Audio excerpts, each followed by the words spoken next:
जैसा कि आपके स्क्रीन पे दिखाई दे रहा है, आज की क्लास में हम लोग डिस्कस करने वाले हैं आपके सिलेबस से इकोलॉजी वाले पोर्शंस को लेकर के। और यहाँ पे हम लोग फैक्ट बेसिस पे चीज़ों को देखने की कोशिश करेंगे, जिस तरीके से आपके एग्जाम्स में क्वेश्चंस आते हैं, क्योंकि बैकग्राउंड एक तो होता ही है सब लोगों के पास पढ़ा हुआ, लेकिन यहाँ पे हम लोग थोड़ा सा उसको रिवीजन करते हुए और कोशिश करेंगे कि यहाँ पे एक पॉइंट वाइज पॉइंट चीज़ों को समराइज करें, ताकि आपके जो एग्जाम में क्वेश्चंस आते हैं वो भी सॉल्व हो जाए और आपके पास एक वो कॉन्सेप्ट भी चला जाए कि इकोलॉजी का क्या आपके पूरे सिलेबस में थीम होता है। ठीक है। नॉर्मली जब भी कभी इकोलॉजी की बात आती है, आप लोगों ने अपने यूजी और पीजी के टाइम पे होपफुली पढ़ा ही होगा। बेसिकली ये बायोलॉजी का एक ऐसा ब्रांच जहाँ पे आप लिविंग सिस्टम का उनके नॉन लिविंग सिस्टम्स में सराउंडिंग में पाए जाने वाले जो नॉन लिविंग कंपोनेंट्स होते हैं, उनके इंटरेक्शंस के बारे में स्टडी कराता है और पता चलता है कि अलग अलग टाइप के जो एनिमल्स होते हैं या प्लांट्स होते हैं, उनका सराउंडिंग का कंडीशंस कैसा होता है। राइट। इकोलॉजी बेसिकली एक ऐसा ब्रांच ऑफ बायोलॉजी जहाँ पे आप उन चीज़ों पे फोकस करते हैं कि जो भी आपके इस पूरे इकोसिस्टम में या पूरे इस बायोस्फीयर में जो भी लिविंग कंपोनेंट हैं, उन सभी का अपना अपना सिग्निफिकेंस है, इंपॉर्टेंस है सब किसी की लाइफ में, फूड चेन को बनाए रखने में, फूड वेब को बनाए रखने में और ट्रॉफिक लेवल को बनाए रखने में, एज वेल एज लिविंग के अलावा लिविंग कंपोनेंट मतलब लिविंग के बॉडी में नॉन लिविंग कंपोनेंट का भी सिग्निफिकेंस है, बहुत इंपॉर्टेंस है। राइट। तो अल्टीमेटली आपको इस वाले यूनिट से ये इन्फॉर्मेशन मिलता है और आपके एग्जाम में यहाँ से सवाल जो आते हैं ट्रॉपिक लेवल को लेकर के आता है, या फिर जो इकोलॉजिकल इंट्रैक्शंस होते हैं अलग अलग टाइप के एनिमल्स का, अलग अलग टाइप्स के प्लांट्स का, उनसे सवाल आता है, या इकोलॉजिकल जो रूल्स होते हैं अलग अलग टाइम पे जो रूल्स दिए गए वहाँ से सवाल आता है, और या फिर आपके फूड चेन से, या फिर आपका जो ट्रॉपिक लेवल होता है लाइक है जहाँ पे आपको पिरामिड के बारे में पूछा जाता है, पिरामिड बायोमास का या फिर नंबर का या फिर एनर्जी को लेकर के। तो बहुत सारे टॉपिक्स हैं जहाँ से आपके एग्जाम में प्रोबेबिलिटी बनती है सवाल क्वेश्चंस को आने के लिए। ठीक है। तो हम लोग यहाँ पे क्या करेंगे, वन बाय वन पहले इसको समझेंगे। बेसिक कॉन्सेप्ट अगर इकोलॉजी के बारे में बात किया जाए तो उस एग्जाम में आपको टर्म्स के बारे में भी दिया गया, पूछा गया कि कौन से टर्म इकोलॉजी किसने दिया या फिर इकोसिस्टम को किसने दिया। तो आपको थोड़ा सा यहाँ पे ध्यान में रखने की जरूरत है कि अगर इकोलॉजी की बात किया जाएगा तो आप उसके लिए जो साइंटिस्ट जिन्होंने ये टर्म कॉइन किया था वो है अर्नेस्ट हकल। ठीक है। तो हकल ने किया था। और अगर आप दैट इज इकोसिस्टम की बात करते हैं तो वहाँ पे टांसली की बात की जाती है। तो इकोलॉजी बेसिकली एक ऐसा दैट इज ब्रांच है बायोलॉजी का जहाँ पर आप इंट्रैक्शंस के बारे में स्टडी करते हैं between living and non living component. कोई एक लिविंग कंपोनेंट है, उसके सराउंडिंग में जितने भी नॉन लिविंग कंपोनेंट है उसका, और उस सराउंडिंग में पाए जाने वाले अदर लिविंग कंपोनेंट से जो इंटरेक्शंस होगा उसको आप क्या बोलते हैं, दैट इज इकोलॉजी के बारे में जानते हैं। तो ecology means that is ecosystem, और ecosystem means living place. Living place का मतलब वो सराउंडिंग स्पेस जहाँ पे वो सारी चीज़ें अपनी लाइफ को सर्वाइव करने के लिए, सस्टेन करने के लिए वो क्या करता है, ऑब्टेन करता है। नॉर्मली कभी कभी आपसे सवाल पूछे जाते हैं कि सिग्निफिकेंस क्या है इकोसिस्टम का या फिर दैट इज इकोलॉजी का। तो आप बताते हैं कि इकोसिस्टम ही वो प्लेस है जहाँ से किसी भी टाइप के लाइफ को सर्वाइव करने के लिए, कंसिस्टेंसी बनाए रखने के लिए, एग्जिस्ट करने के लिए, या अपने जनरेशंस को नेक्स्ट जनरेशन में ट्रांसफर करने के लिए या रिप्रोड्यूस करने के लिए जिन चीज़ों की भी ज़रूरत है वो सब कुछ उसको उसको उसी इन्वायरमेंट से क्या हो रहा है, मिल रहा है। बेसिकली इन्वायरमेंट मीन्स स्पेस है एक ऐसा जहाँ पे वो अपनी लाइफ को सर्वाइव करने के लिए सारी नेसेसरी जो चीज़ होती हैं उन सबको वो क्या करता है, उससे ऑपरेट करता है। ठीक है। Basically what that is interactions of living organism with their environment. कोई एक लिविंग कंपोनेंट मान लीजिए यहाँ पे ए है, और इसके सराउंडिंग पाए जाने वाले जितने भी आपके क्या होंगे, नॉन लिविंग कंपोनेंट होंगे, उसका इससे इंटरेक्शंस होना, लाइक एज वाटर से, लाइक एज सॉयल से, लाइक एज एयर से, लाइट से, एटसेट्रा, इन सब से इसका क्या हो रहा है, इंटरेक्शंस हो रहा है। तो इस इंटरेक्शंस के बीच का जो स्टडी है उस स्टडी को बेसिकली आप इकोलॉजी में क्या करते हैं। तो ecology is the branch of biology which study या deals with the interactions of living organism with their non living component, या उसके सराउंडिंग के बारे में क्या करता है, ये स्टडी कराता है। ठीक है। इकोसिस्टम जो टर्म दिया गया वो एजे टांसली के द्वारा, और इकोलॉजी की अगर बात की जाएगा तो अर्नेस्ट हकल। ये दोनों साइंटिस्ट के नेम के बारे में भी आपसे पूछा जाता है तो आप उनको याद रखिएगा। Functional unit of nature where living organism interact among themselves and also with surrounding physical environment. मतलब इकोलॉजी क्या है कि एक नेचर का वो फंक्शनल पार्ट है या वो स्पेस है जहाँ पे कोई ऑर्गेनिज्म अपने उस सराउंडिंग एरिया में पाए जाने वाले जो भी फिजिकल एनवायरनमेंट होते हैं, एज वेल एज अलग टाइप के जो एनिमल्स या प्लांट्स होते हैं या जो लिविंग कंपोनेंट होते हैं उनसे इंटरेक्ट होता है और अपनी फंक्शंस को क्या करता है, परफॉर्म करता है। तो एक इकोलॉजी क्या है, एक फंक्शनल यूनिट है किसका, नेचर का, जहाँ पे डिफरेंट डिफरेंट टाइप्स के जो ऑर्गेनिजम्स होते हैं अपनी लाइफ को क्या करते हैं, सर्वाइव करते हैं, सस्टेन करते हैं। ऑल इकोसिस्टम और open system. Open system means यहाँ पे एनर्जी से मास का, मास से एनर्जी का, टेम्परेचर का, इन सब पे क्या होता है, एक्सचेंज होता रहता है।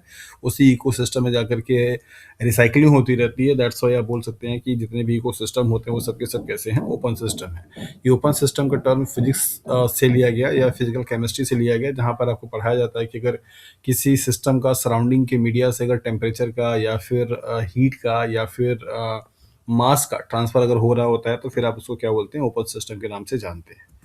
राइट। तो ecosystems can be of any size, even a single drop of water. Ecosystem किसी भी साइज का हो सकता है। बड़ा सा समंदर पूरा इकोसिस्टम हो सकता है, छोटा सा पॉन्ड इकोसिस्टम होता है, पूरा फॉरेस्ट का जो एरिया है वो इकोसिस्टम हो सकता है, इवन एक सिंगल ड्रॉप भी इकोसिस्टम हो सकता है अगर इस वाटर में, इस ड्रॉप ऑफ वाटर में क्या पाए जा रहे हों, लिविंग कंपोनेंट पाए जा रहे हैं। जैसा कि आप जानते हैं कि मोस्ट ऑफ द जो माइक्रोब्स होते हैं वो सब वाटर में मतलब मिलते हैं। तो अगर एक आपने एक ड्रॉप क्या लिया, वाटर लिया, और इसमें ढेर सारे आपके क्या है, माइक्रोब्स हैं, तो इस माइक्रोब्स को अपनी लाइफ को सर्वाइव करने के लिए जिन चीज़ों की ज़रूरत है उसको यहीं से मिल रही है।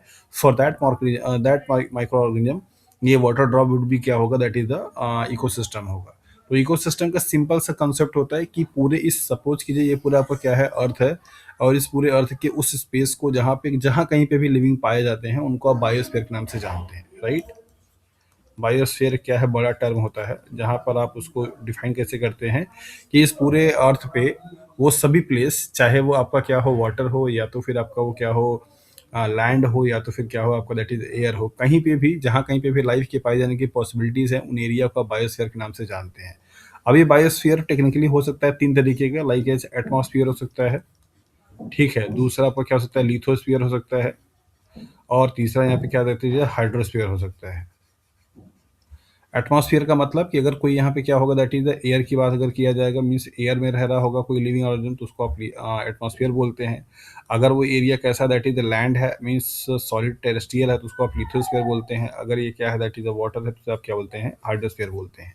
सो बेसिकली किसी भी ऑर्गेनिज्म के लिए वो स्पेस पूरे बायोस्फीयर का जहाँ पे वो रह करके अपनी लाइफ को सरवाइव कर रहा है, और उसकी लाइफ के सरवाइव करने के लिए जितने भी नेसेसरी कंपोनेंट हैं वो सब कुछ उसको उसी इकोसिस्टम से मिल रहा है। उस प्लेस को आप उसको दैट इज द इकोसिस्टम के नाम से जानते हैं। उसी इकोसिस्टम में आप हैबिटाट बोलते हैं, उसी इकोसिस्टम में आप नीस बोलते हैं। तो ये दोनों में आपको डिफरेंसेस भी आगे चलकर पता चलेगा कि हैबिटाट में और नीसेस में क्या डिफरेंसेस है।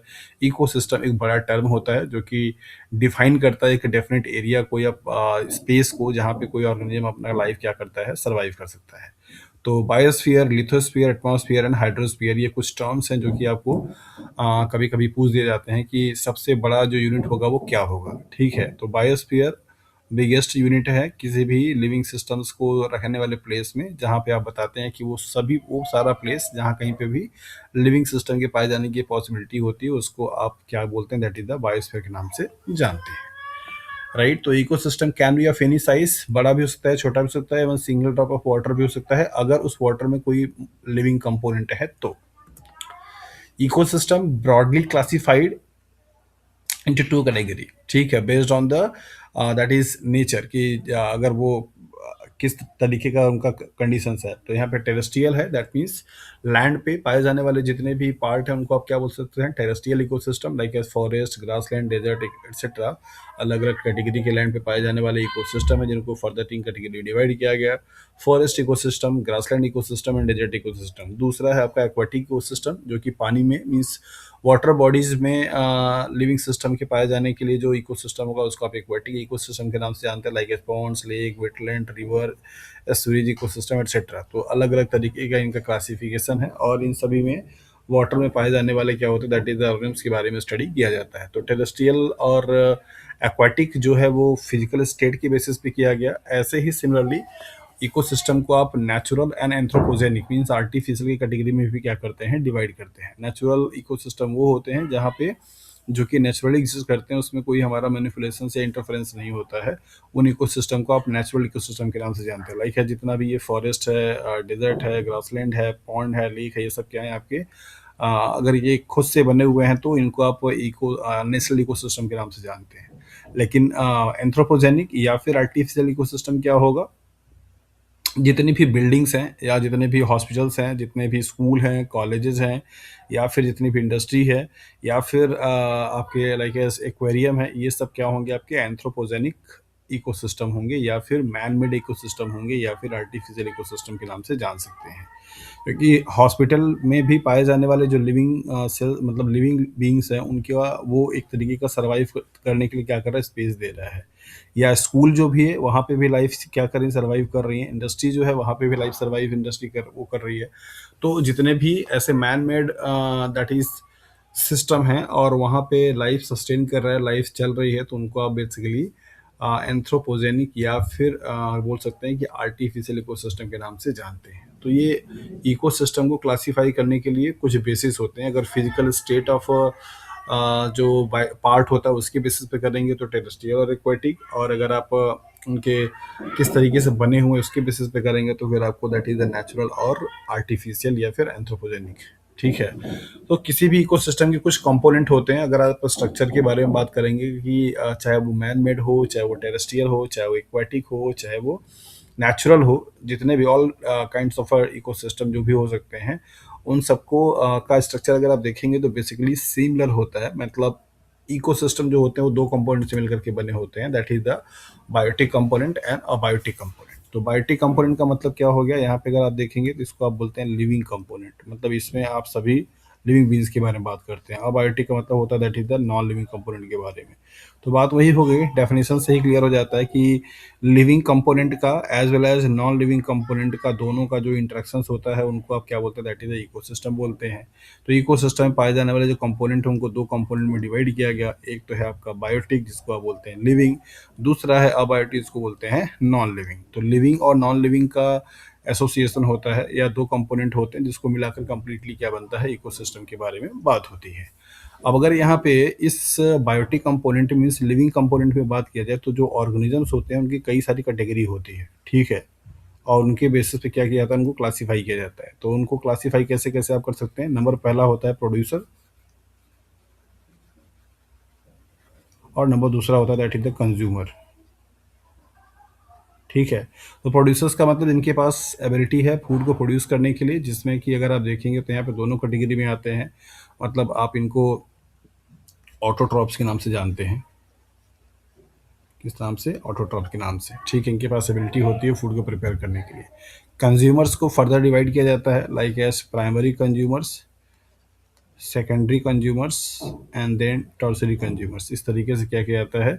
इनको डिवाइड किए जाते हैं। नॉन लिविंग कंपोनेंट की बात अगर आप करेंगे तो क्या क्या आएगा? लाइक एज सॉयल आ जाएगा, और इसके बाद दूसरा क्या आएगा? टेम्परेचर आ जाएगा। तीसरा अगर देखा जाए तो यहाँ पे क्या आएगा? लाइक एज लाइट आ जाएगा, वाटर, एयर, एटसेट्रा। ये सब क्या होंगे? आपके नॉन लिविंग कंपोनेंट होंगे। इन सब का सिग्निफिकेंस है इन सब की लाइफ को सर्वाइव कराने के लिए। तो अगर प्रोड्यूसर्स की बात किया जाए तो उनको आप ऑटोट्रॉप्स के नाम से भी जानते हैं, और इनके पास एबिलिटी होती है फूड को प्रिपेयर करने के लिए। एटमॉस्फेयर में पाए जाने वाले जो इनऑर्गेनिक कंपोनेंट्स होते हैं उन इनऑर्गेनिक कंपोनेंट्स को यूटिलाइज करके ये बेसिकली क्या करते हैं?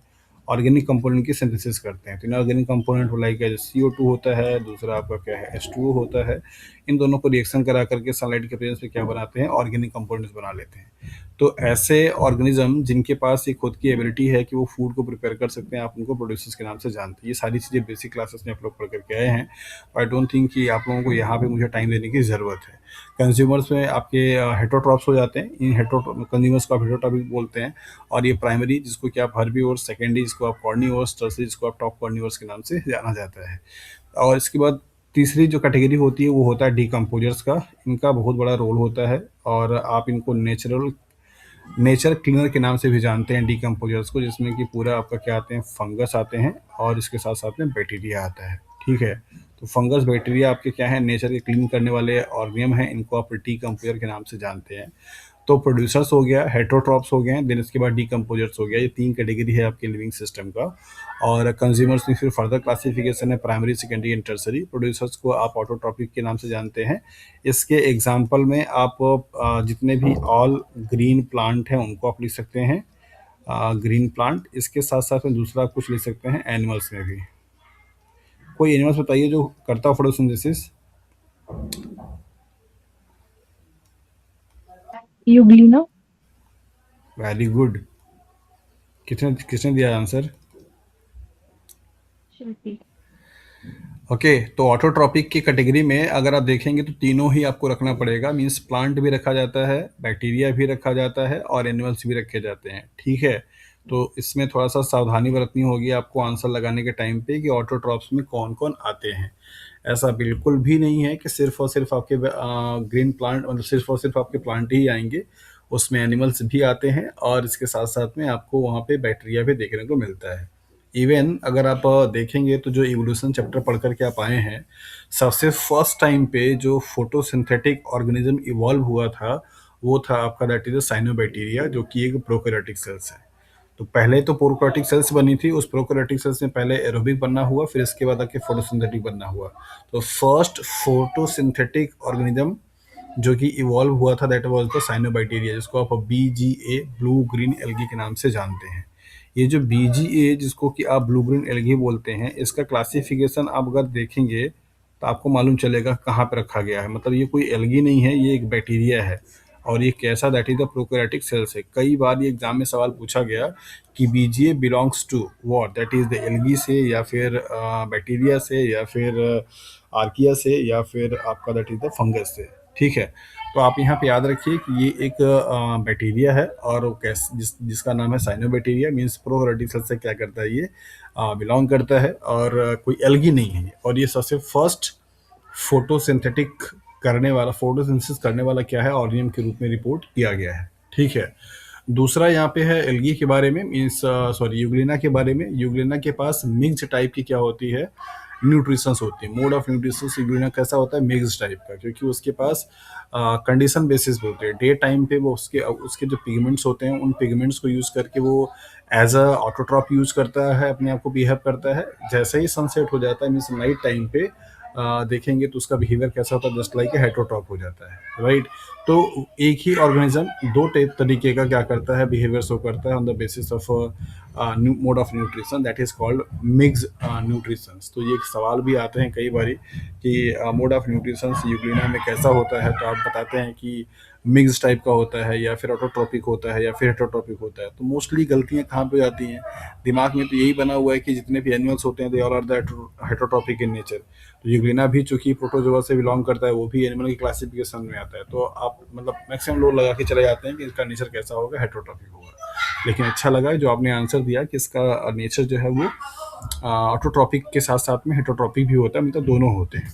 ठीक है, तो बायोटिक कंपोनेंट में पाए जाने वाले जितने भी लिविंग सिस्टम्स होते हैं उनको अलग अलग क्लासीफाई किया गया, उनका लेवल रखा गया, उनको स्टैंडर्डाइज, मतलब उनके रोल के अकॉर्डिंगली उनको क्या किया गया, अरेंज किया गया। तो प्रोड्यूसर्स वो होते हैं जो कि उस पूरे इकोसिस्टम में फूड को प्रिपेयर करने वाले होते हैं और उन्हीं के द्वारा या उन्हीं से जो भी फूड प्रिपेयर किया जाता है, बाकी सब्सिडरी मीन्स आगे आने वाले जो भी लिविंग कंपोनेंट होंगे वो सब उनके द्वारा ही बनाए गए फूड पे क्या होते हैं, डिपेंड होते हैं। तो वो सारी कैटेगरी जो कि प्रोड्यूसर्स पे अपने फूड के लिए क्या होता है, डिपेंडेंट होता है, उसको आप कंज्यूमर्स के नाम से जानते हैं। और वो सभी कैटेगरी जो कि पूरे डेड ऑर्गेनिक मटेरियल को, इधर प्लांट और एनिमल्स को, सबको क्या करता है, डिकम्पोज करता है। कॉम्प्लेक्स ऑर्गेनिक मटेरियल को सिंपलर इनऑर्गेनिक या सिंपलर ऑर्गेनिक मटेरियल में क्या करे, कन्वर्ट कर दे। ऐसे ग्रुप ऑफ ऑर्गेनिम्स को आप दैट इज द डीकम्पोजर के नाम से जानते हैं। सो फंगस एंड बैक्टीरिया दोनों ही रिप्रेजेंट किसको करते हैं, डीकम्पोजर को करते हैं। So there are three category और थ्री स्टैंडर्ड या three trophic level of organisms that is present in the ecosystem, that is producers means autotrophic, consumers means heterotropic and decomposers means nature cleaner। ठीक है, और non living compound की बात किया जाए तो सॉयल और temperature, light, air, water etcetera. थोड़ा सा बढ़ने से पहले मैं पूछना चाह रहा हूँ कि सॉयल लिविंग कंपोनेंट है या नॉन लिविंग कंपोनेंट है? नॉन लिविंग होगा। नॉन लिविंग कंपोनेंट है सर। नॉन लिविंग कंपोनेंट है। पक्का श्योर? जी, श्योर सर। तो नॉन लिविंग कंपोनेंट होने के बावजूद भी ये बहुत सारे प्लांट को जर्मिनेट कराता है, बहुत सारे प्लांट्स की लाइफ को देता है। अगर ये खुद नॉन लिविंग जी है तो फिर ये लाइफ क्यों कैसे दे सकता है? Sir abiotic factor. Abiotic factors, okay, like S what? मतलब फिर ये रिस्पॉन्सिबल है लाइफ के लिए लेकिन लाइफ नहीं है, तो जो ऑर्गेनिज्म है इसमें वो बायोटिक में आएंगे और ये एबायोटिक में आएगा। बट अभी करेंटली जो एग्रीकल्चर साइंस के मतलब डेफिनेशंस हैं, वहाँ पे सॉइल के डेफिनेशंस को लेकर के चेंजेस आया है। Soil is a living component from now, बताया यस जाता ये सर। है। अभी लेटेस्ट का है सर। जी हाँ, आप इसको स्टार लगा लीजिए। वो इसलिए जी because a single spoon of a soil contain number of bacteria, number of fungus, number of other organisms, right? So एक सिंपल सा, एक छोटा सा अगर आप स्पून ऑफ सॉइल लेकर के आते हैं तो सॉइल में एन नंबर ऑफ माइक्रोब्स पाए जाते हैं, और वो एन नंबर ऑफ माइक्रोब्स उसी सॉइल में से न्यूट्रिएंट को लेकर क्या करते हैं, सर्वाइव करते हैं, लाइफ को अपनी सस्टेन करते हैं, और इवन प्लांट के साथ में इंटरेक्ट करते हैं, प्लांट को प्रमोट करते हैं, प्लांट को ग्रोथ कराने में हेल्प करते हैं। सो पूरी तरीके से जब तक आप सॉइल को स्टराइल नहीं कर देते हैं, soil will consider as a living component, ठीक है? क्योंकि it contains number of microbes. उसी उसी सॉइल में क्या होते हैं, बहुत सारे बैक्टीरिया पाए जाते हैं, बहुत सारे फंगस पाए जाते हैं, और अदर ऑर्गेनिम्स भी पाए जाते हैं, जो कि उसी सॉइल में क्या करते हैं, रिसाइड करते हैं। तो अगर आपने सॉइल को लेकर के उसको क्या किया है, हॉट एयर ओवन में या फिर ऑटोक्लेव में, मोस्ट प्रोबेबली ऑटोक्लेव में आपने क्या कर दिया, उसको ऑटोक्लेव कर दिया है, एट दैट पॉइंट आप उसको क्या बोल सकते हैं, that is the living non living component बोल सकते हैं, कि जब वो स्टराइल हो गया पूरी तरीके से, मतलब जितने भी लिविंग, ऐसा माना जाता है कि ऑटोक्लेव पे अगर आपने 20 मिनट्स का 120 psi पे उसको करा दिया है, तो उस जितने भी लिविंग सिस्टम होंगे सबके सब किल हो जाते हैं। उस स्टराइल सॉयल को आप नॉन लिविंग बोल सकते हैं। लेकिन जो लिविंग, जो सॉयल नेचर में से पाई जा रही है, जो कि एग्रीकल्चर लैंड के रूप में यूज करते हैं, होते हैं, या फिर ऐसे इस तरीके से, उनको आप लिविंग कंपोनेंट मानते हैं, ठीक है? तो अभी आप जो बुक पढ़ेंगे या फिर जो पुरानी मटेरियल होंगे आपके पास, वहाँ पर आपको दैट इज सॉइल को as a non living component रखा गया है। लेकिन अगर आप अपनी अपनी सेटिस्फेक्शन के लिए चाहते हैं तो आप उसको ऐसे क्वेश्चन मार्क लगा के पूछ भी सकते हैं कि सॉइल इज अ लिविंग और नॉन लिविंग कंपोनेंट, तो अभी आपको आंसर मिल जाएगा अच्छे तरीके से, आप देख सकते हैं, ठीक है? तो आप उसको याद रखें कि सॉयल अब क्यों लिविंग है, इसका जस्टिफिकेशन यही है कि बिकॉज उसमें बहुत सारे नंबर ऑफ माइक्रोब्स पाए जाते हैं, और अगर आप जब सॉयल लेते हैं तो आप उसमें से उस लिविंग को हटा नहीं पाते हैं, वो लिविंग बीइंग्स भी उसके साथ में आते हैं। So there are living activities, right, like enzymatic activities होती हैं, an number of bacteria produces an number of enzymes in the soil, right? तो सॉयल में अलग अलग टाइप के बैक्टीरिया अलग अलग एंजाइम्स को प्रोड्यूस करते हैं, तो वहाँ पर लिविंग एक्टिविटीज हो रही है। An number of secondary metabolites also produced by different kinds of bacteria in the soil. तो वो जो सेकेंडरी मेटाबोलाइट्स है, उसका सोर्स क्या है, लिविंग का है, तो वो लिविंग एक्टिविटीज वहाँ पे हो रही होती है। सो दैट्स वाई आप उसको बोलते हैं कि वो एक क्या है, लिविंग कंपोनेंट है soil. Soil is not a non living, it's a living, ठीक है? क्योंकि वो बहुत सारे लाइफ को दे रहा है, उसमें बहुत सारे लाइफ कंटेन भी करता है, ठीक है? Okay sir. तो अभी हम लोगों ने यहाँ पे देखा कि जो कंपोनेंट हैं इकोसिस्टम्स, उनमें दो है, दैट इज द बायोटिक, जिसको कि आप लिविंग, और बायोटिक जिसको कि आप नॉन लिविंग के नाम से जानते हैं। बायोटिक में अलग अलग टाइप के जो ऑर्गेनिज्म हैं उनके बारे में भी हमने क्या किया, यहाँ पे डिस्कस किया। बायोटिक कंपोनेंट्स में लाइक डिफरेंट टाइप के living organism present in the ecosystem, जो भी हो सकते हैं, like producers, heterotrophic etcetera. Organisms of ecosystems are categorized as, that is producers, autotroph and transducer। ये नाम आप याद रखिए, इस नाम से भी सवाल क्वेश्चंस आपके एग्जाम में बने जा चुके हैं, ठीक है? तो ये प्राइमरी प्रोड्यूसर्स होते हैं, ऑटोट्रॉप्स होते हैं, ट्रांसड्यूसर्स होते हैं, जिनके पास ये एबिलिटी होती है कि वो नेचर में सनलाइट को यूज करके क्या करते हैं, नेचर में पाए जाने वाले जो इनऑर्गेनिक एलिमेंट होते हैं, उन इनऑर्गेनिक एलिमेंट को यूटिलाइज करके बनाते बेसिकली क्या है, ऑर्गेनिक कंपोनेंट में कन्वर्ट कर देते हैं, ठीक है? तो आप इन जिस प्रोसेस से करते हैं उनको आप बोलते हैं फोटोसिंथेसिस, राइट? और फोटोसिंथेसिस को आप टेक्निकली डिफाइन कैसे करते हैं? अगर आप केमिस्ट्री के टर्म में डिफाइन करेंगे फोटोसिंथेसिस को, तो ये क्या है कि photosynthesis the process of conversion of inorganic component into the organic molecule, it's definition by the chemistry. अगर आप इसको फिजिकल साइंस या फिजिक्स के टर्म में देखते हैं तो आप यहाँ पे बता सकते हैं कि photosynthesis the process of conversion of that is what, radiations energy into the chemical energy। तो ये रेडिएशंस मीन्स सनलाइट की एनर्जी को आपने क्या किया, ग्लूकोज मीन्स एक एनर्जी का फॉर्म है, केमिकल एनर्जी में क्या कर दिया, कन्वर्ट कर दिया।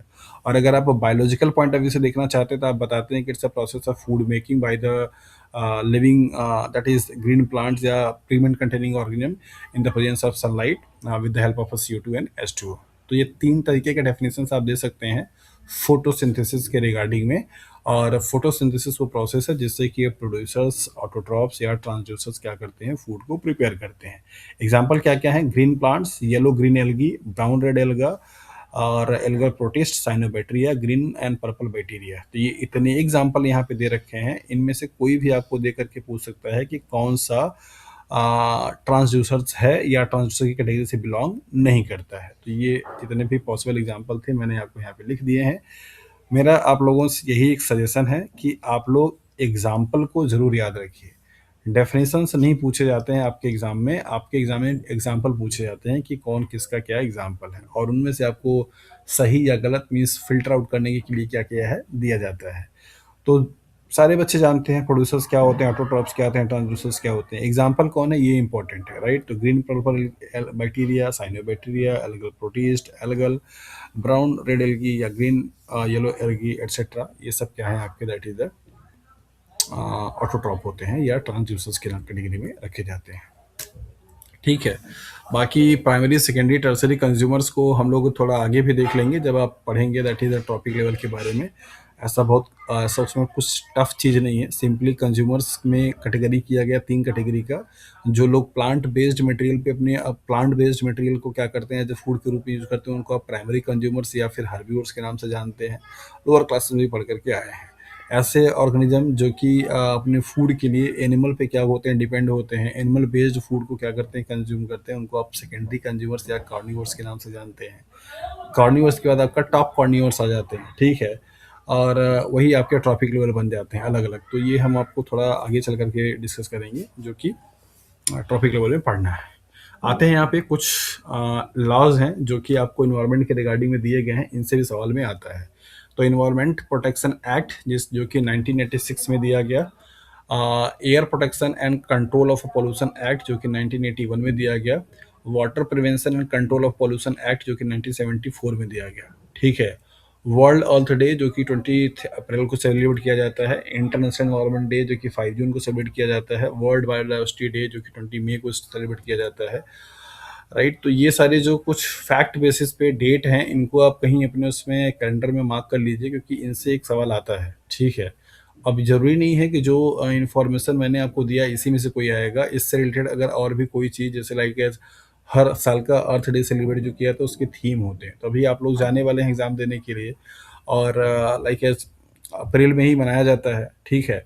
तो हो सकता है कि आपसे प्रोबेबली सवाल ये बन जाए कि हाँ 26 का जो अर्थ डे का सेलिब्रेशन उसका थीम क्या है। तो ये एक बहुत ही कह सकते हैं कि प्रोमिनेंट टाइप का सवाल है जो कि आने की पॉसिबिलिटी बहुत ही ज़्यादा बनती है।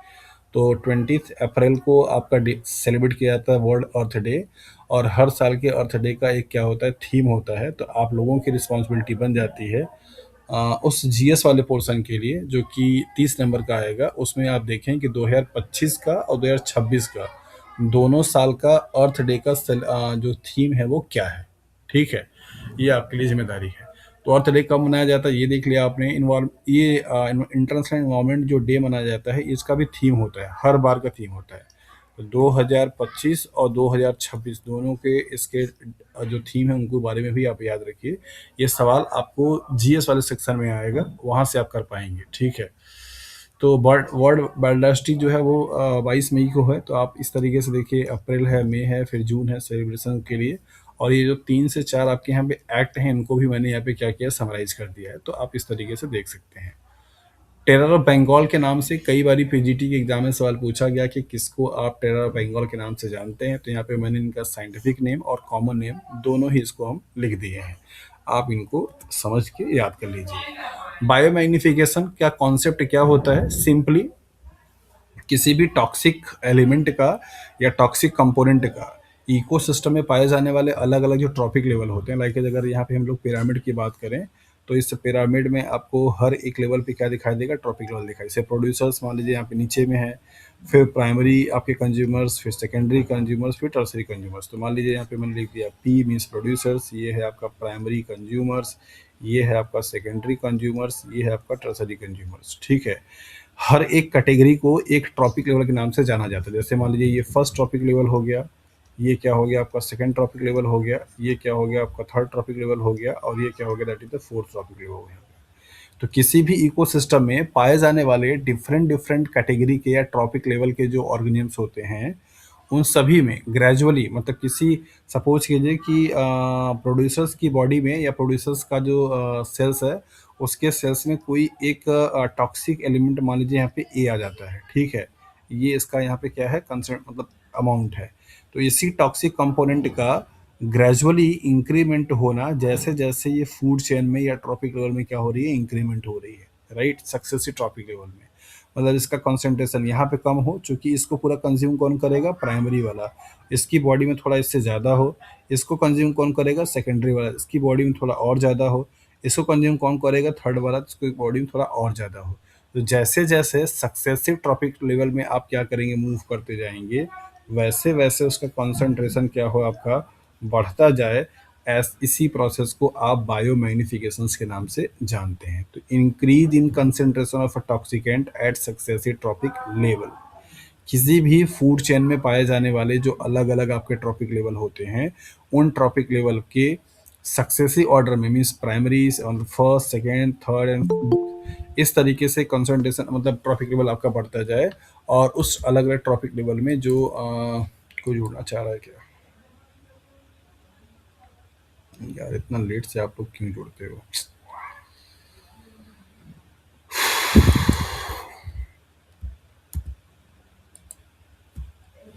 ओके, तो अलग अलग जो आपके ट्रॉपिक लेवल हैं, उन ट्रॉपिक लेवल के इंक्रीजिंग ऑर्डर में इसका कॉन्सेंट्रेशन भी क्या हो जा पड़ता जाए, उसी को ही आप क्या बोलते हैं, बायोमैग्निफिकेशन।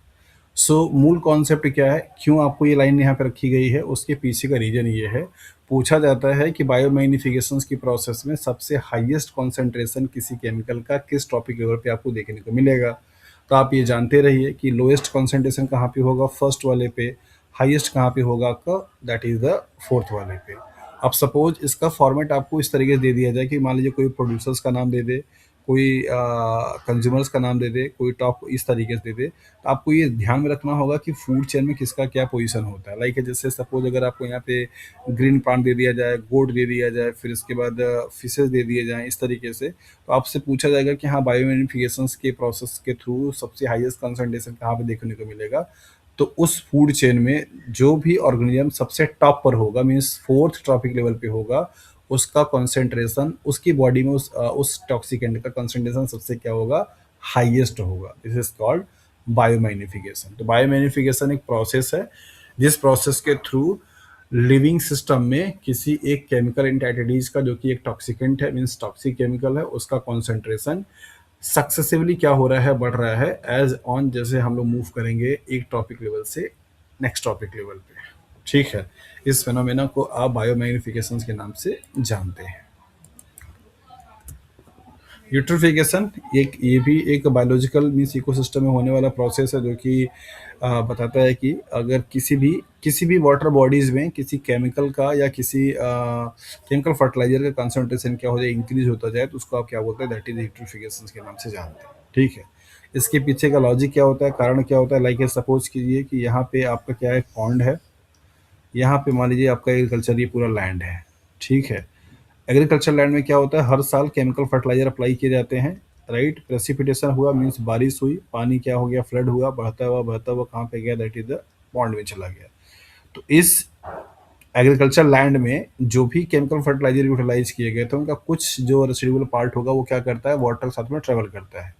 तो ऐसे यही प्रोसेस हमेशा चलता रहेगा, हर बार बारिश होगी, हर बार पानी फ्लड करेगा, बाहर आएगा, बाहर आकर क्या आ गया, दैट इज दैट पॉन्ड में आ गया। तो इस पॉन्ड में पाए जाने वाले जो एक्वाटिक एनिमल्स होंगे, उन एक्वाटिक एनिमल्स के लिए ये जो प्रोसेस होती है, अगर मैं आपसे सिंपली पूछूं कि बायोमैग्निफिकेशन और यूट्रिफिकेशन दोनों प्रोसेस लिविंग सिस्टम के लिए यूजफुल है या हार्मफुल है, तो क्या बताएंगे।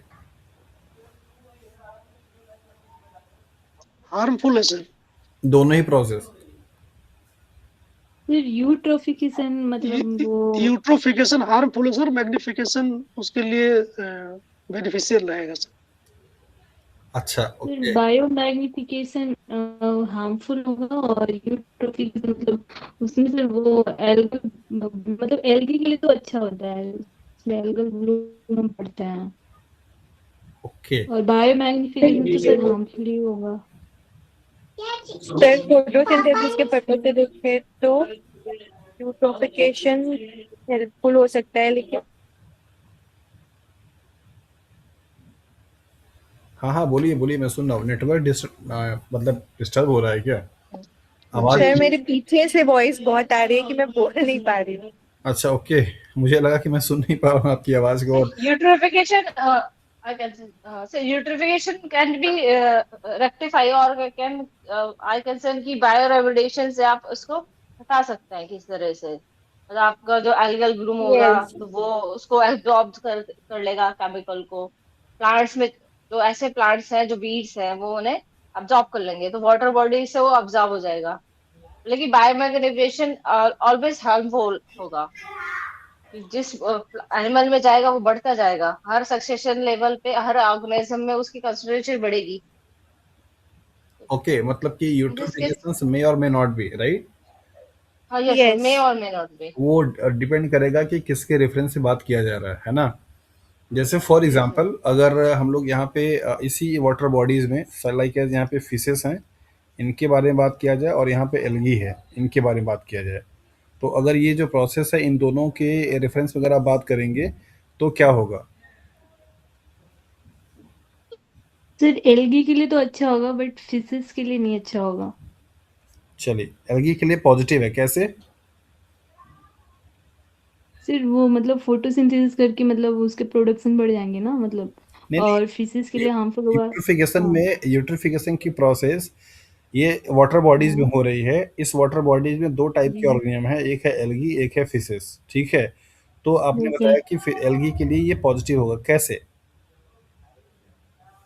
क्योंकि वो वहाँ पे मतलब जो भी मतलब मटेरियल है या न्यूट्रिएंट्स हैं, उनको यूज करके एल्गी अपना ग्रोथ करेगा, फोटोसिंथेसिस करेगा, और वो सारा न्यूट्रिएंट अगर ले लेगा तो फिशेस के लिए जो न्यूट्रिएंट है वाटर बॉडी में वो कम पड़ जाएंगे। Oxygen depletion. ओके। ये सर वही वाला पॉइंट है।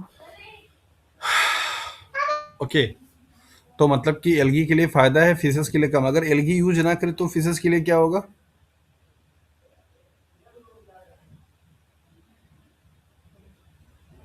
हाँ जी। Still harmful for fishes. Sir इसमें लैक ऑफ ऑक्सीजन रहेगा ना, तो फिशेस के लिए भी ये हार्मफुल रहेगा। फिशेस के लिए भी मतलब एल्गी के लिए भी हार्मफुल होगा? और फिशेस के लिए भी सर, क्योंकि इसमें ऑक्सीजन नहीं रहेगा तो फिर फिशेस भी तो नहीं रहेंगी सर जीवित। और एल्गी रहेगा? एल एल्गी रहेगा, एल्गी में भी न्यूट्रिएंट्स नहीं मिलेंगे सर, तो एल्गी के लिए भी नहीं है सर। मतलब क्या नहीं है, पॉजिटिव नहीं है या नेगेटिव नहीं है? पॉजिटिव पॉजिटिव नहीं है एल्गी के लिए भी। अच्छा, मतलब आप इस वाले ऑप्शंस के साथ में जाना चाहती हैं, ठीक है। अगर यहाँ पे ये जो वर्ड केमिकल फर्टिलाइजर है, इसको फर्टिलाइजर को हटा के सिर्फ केमिकल कर दिया जाए तो क्या इम्पैक्ट पड़ेगा? डेफिनेशन में अगर ये नेगेटिव दे दिया इम्पैक्ट। जाए कि increase in concentration of a chemical molecule in water bodies, in that situations क्या परसेप्शन बनेगा आप लोगों का यूट्रिफिकेशंस को लेकर के? फिर नेगेटिव इम्पैक्ट ज्यादा होगा और बोथ ऑब्वियस। सर दी इसमें बॉडी। केमिकल तो कई प्रकार के हो सकते हैं सर ना, हाँ बिल्कुल। केमिकल में जो है हाँ, जरूरी नहीं कि वो फिर फर्टिलाइजर पेट्रोलियम हो। भी हो सकते हैं, और जी, और जितने भी केमिकल्स हैं वो सभी हो सकते हैं हानिकारक जो है। केमिकल भी डालेंगे तभी भी वो डिप्राइव्ड ऑफ ऑक्सीजन तो होगा ही। हाँ, मेरा सवाल मतलब वही मैं आप लोगों से जानना चाह रहा हूँ कि कंक्लूजन पे आप लोगों के दिमाग में क्या आ रहा है कि यूट्रिफिकेशन प्रोसेस एक नेगेटिव इम्पैक्ट डालने वाला प्रोसेस है, या ये इसका पॉजिटिव इम्पैक्ट है उस वाटर बॉडीज पे पाए जाने वाले लिविंग कंपोनेंट पे? उसको थोड़ा समराइज करके सर बताएंगे निगेटिव कि लिविंग इम्पैक्ट। कंपोनेंट के लिए सर नेगेटिव इम्पैक्ट पड़ेगा सर इस पर। हाँ। लिविंग कंपोनेंट, लिविंग ऑर्गेनिज्म के लिए सर ये नेगेटिव इम्पैक्ट पड़ेगा सर। जैसे इसमें फिशेस भी हैं हाँ और एल्गी भी हैं, अच्छा ठीक है। और इतना ज्यादा इसका मैं उस पर सिर्फ आता हूँ, मतलब आप लोगों की तरफ से जो आपका जी सर। कंक्लूजन है वो क्या है, 2 लाइन में बताइए कि सर ये पॉजिटिव है या नेगेटिव है या पॉजिटिव है, क्या है? बाकी की जो मतलब उसके पीछे का लॉजिक है वो आप अपना समझ लीजिए, हमें सिर्फ थोड़ा कंक्लूजन बता दीजिए ताकि मैं आगे फिर मूव ऑन कर सकूँ। नेगेटिव सर ये सर। नेगेटिव रहेगा। नेगेटिव रहेगा नेगेटिव इम्पैक्ट पड़ेगा सर इसका जी। सबके लिए? Yes sir. अच्छा, मतलब कोई पॉजिटिव इम्पैक्ट नहीं है। तो अभी तक तो आप लोग बोल रहे थे पता नहीं क्या क्या, कि ये सर एल्गा ब्लूम करेगा, एल्गल ब्लूम के लिए पॉजिटिव होता है, एल्गी के लिए पॉजिटिव होता है, तो कैसे ये सब कहाँ से आ रहा था फिर?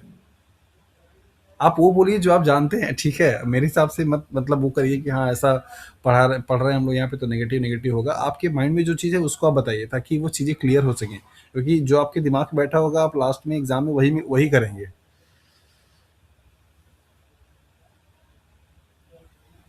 थोड़ा जल्दी कीजिए तो ज़्यादा अच्छा रहेगा।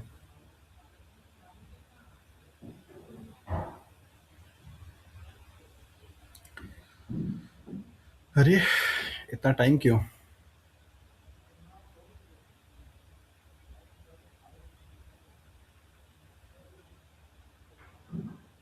तो निगेटिव इम्पैक्ट ही होना चाहिए, मतलब मुझे तो यही लगता है।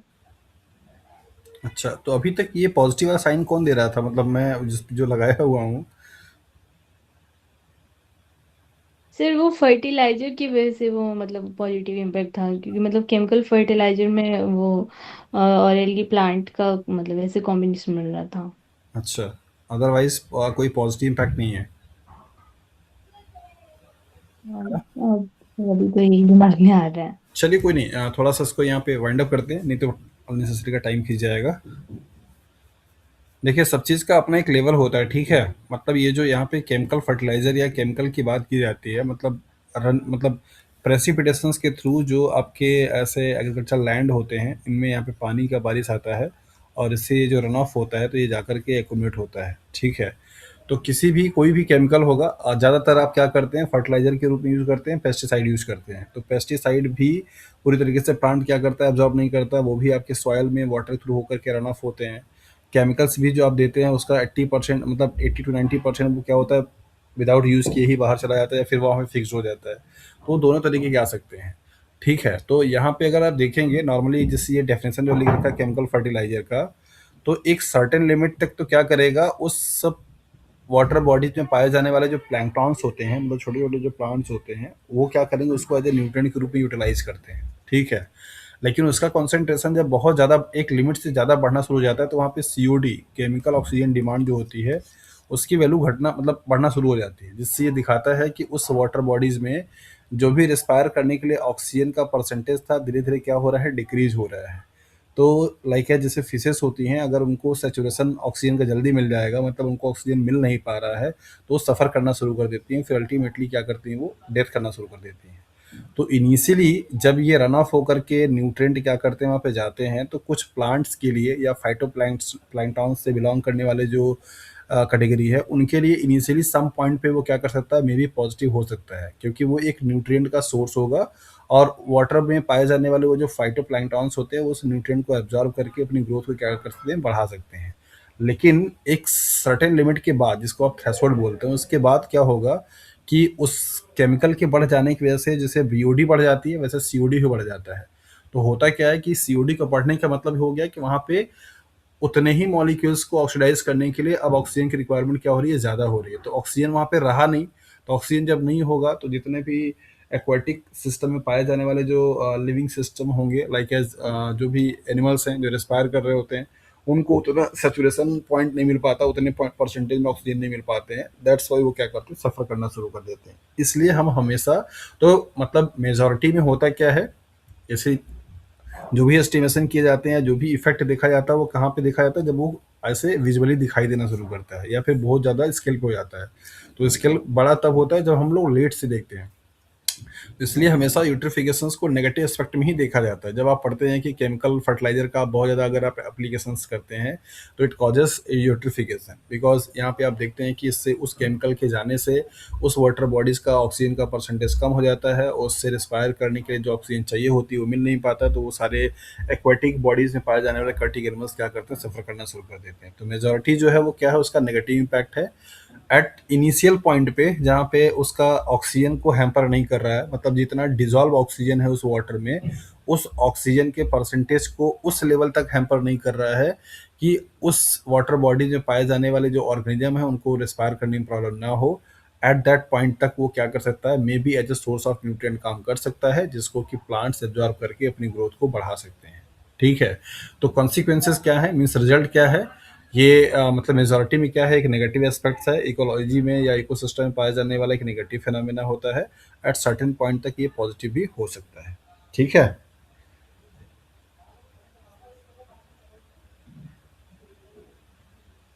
हाँ जी।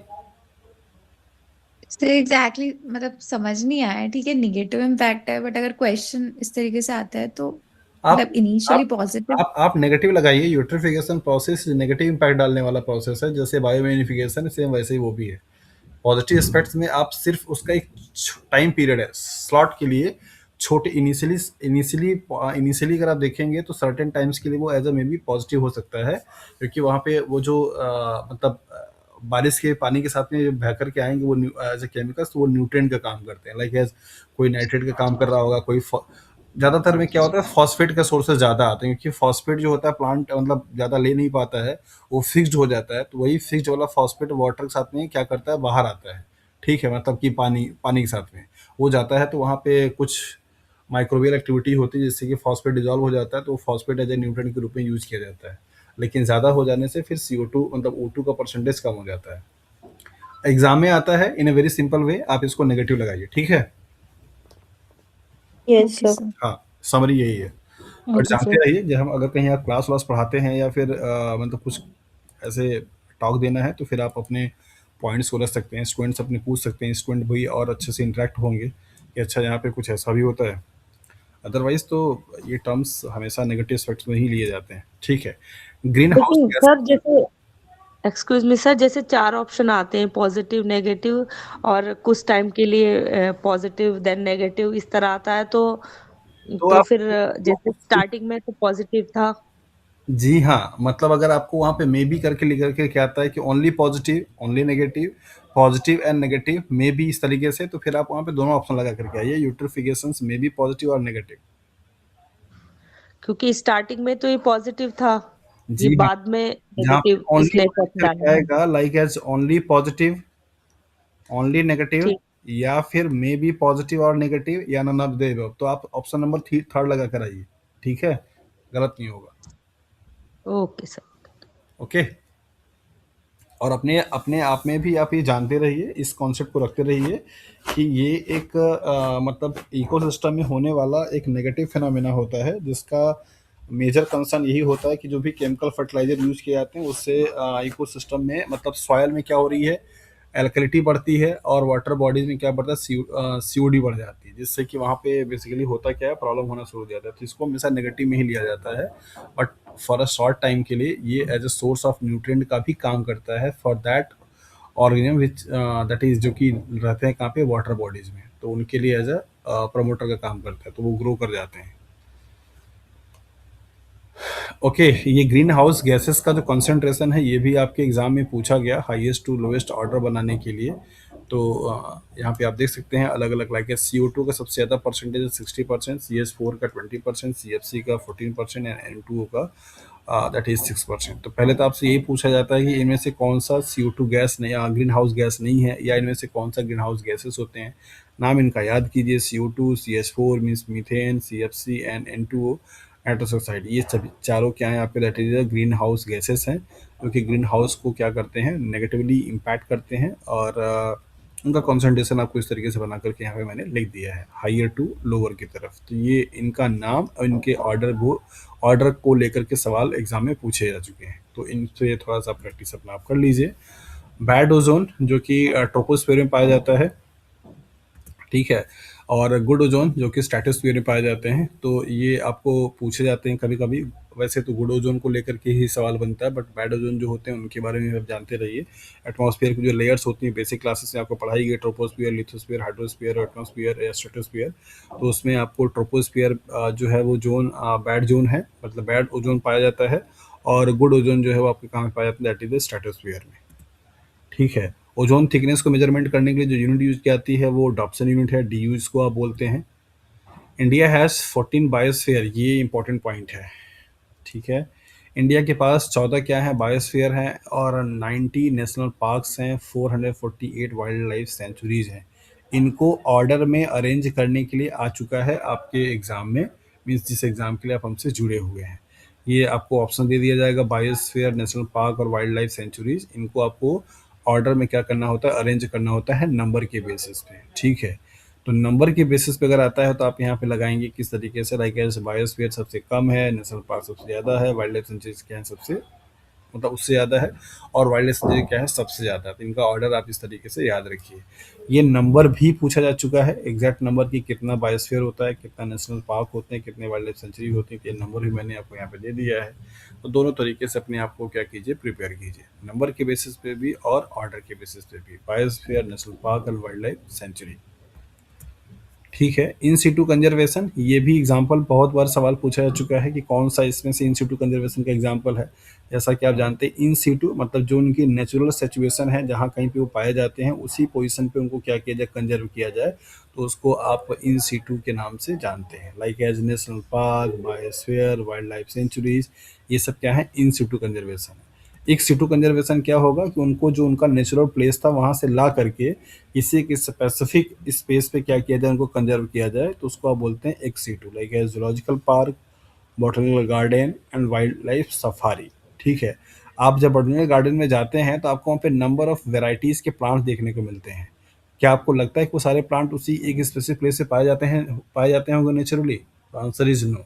उनको अलग अलग जगह से ला करके क्या किया गया, स्पेसिफाइड एरिया पे रखा गया है एज अ प्रदर्शनी के लिए, मतलब विजिटर्स के लिए देखने के लिए भी, और उनको कंजर्व करने के लिए। तो जब कभी भी किसी भी ऑर्गेनिजम्स को या किसी एनिमल्स को या प्लांट्स को उनके नेचुरल प्लेस से निकाल करके या ला करके किसी स्पेसिफिक एरिया में क्या किया जाए, उनको कंजर्व किया जाए। जैसे मान लीजिए कि उनका नेचुरल प्लेस यहाँ पे फॉरेस्ट में था, फॉर एग्जांपल। ठीक है। आपने इनको क्या किया, फॉरेस्ट से निकाल करके आप ले आए कहीं एक स्पेसिफिक प्लेस पे, यहाँ पे उसको ग्रो करा रहे हैं, मीन्स उनको सर्वाइव करने के लिए एटमॉस्फेयर दे रहे हैं। लाइक ये मान लीजिए आपका जूलॉजिकल पार्क है। ठीक है। तो जूलॉजिकल पार्क में आपने इसको इस वाले एनिमल्स को क्या किया, यहाँ से लेकर के आए। तो जूलॉजिकल पार्क क्या हो गया, एक सिटू का एग्जाम्पल हो गया, मतलब उसके ओरिजिनल पोजीशंस को से लेकर के आपने किसी एक दूसरे प्लेस पे उसको शिफ्ट किया, और वहाँ पे उसको एक निगरानी में रखा, वहाँ पे सिक्योरिटी लगाई कि किसी ह्यूमन का, मतलब किसी ह्यूमन एक्टिविटीज़ का इंटरफेरेंस ना हो, जिससे कि उसकी संख्या क्या रहे, मेंटेन रहे, वो जीता रहे। ठीक है। तो ये एग्जाम्पल ही इम्पॉर्टेंट है। देखिए, जो कंफ्यूज होने वाला मतलब कि ऑप्शन है वो क्या क्या है। पहला, एक तो नेशनल पार्क और जूलॉजिकल पार्क, ये दोनों कंफ्यूज करते हैं कि ये दोनों ही क्या है, आपके इन सिटू हैं या एक्स सिटू हैं। दूसरा है वाइल्ड लाइफ सेंचुरी और वाइल्ड लाइफ सफारी, इन दोनों का आपको थोड़ा सा ध्यान रखना पड़ेगा। तो इन सिटू में कौन कौन आएगा, नेशनल पार्क आएंगे, बायोस्फीयर आएगा, वाइल्ड लाइफ सेंचुरीज आएंगी, क्योंकि यहाँ पे नेचुरली जो भी प्लांट हैं या जो भी एनिमल्स हैं, जो भी चिड़िया हैं, पक्षी हैं, वो सब नेचुरली क्या होते हैं, वहाँ पे पाए जाते हैं। ठीक है। वही पर उनको कंजर्व किया जाता है। इनमें और उनमें फ़र्क क्या होता है, जैसे लाइक है जहाँ पे बाउंड्री कर दी जाती है और उनको वहाँ पे कोई एक्टिविटीज़ को परफॉर्म नहीं करने दिया जाता है, ह्यूमन इंटरफेरेंसेस नहीं होते हैं, सिर्फ एज अ विजिट करने के लिए, देखने के लिए आप जा सकते हैं। उनको उसी नेचुरल प्लेसेस पे क्या किया जाते हैं, कंजर्व किए जाते हैं। किसी वाइल्ड लाइफ सेंचुरी में गए हैं कभी आप लोग?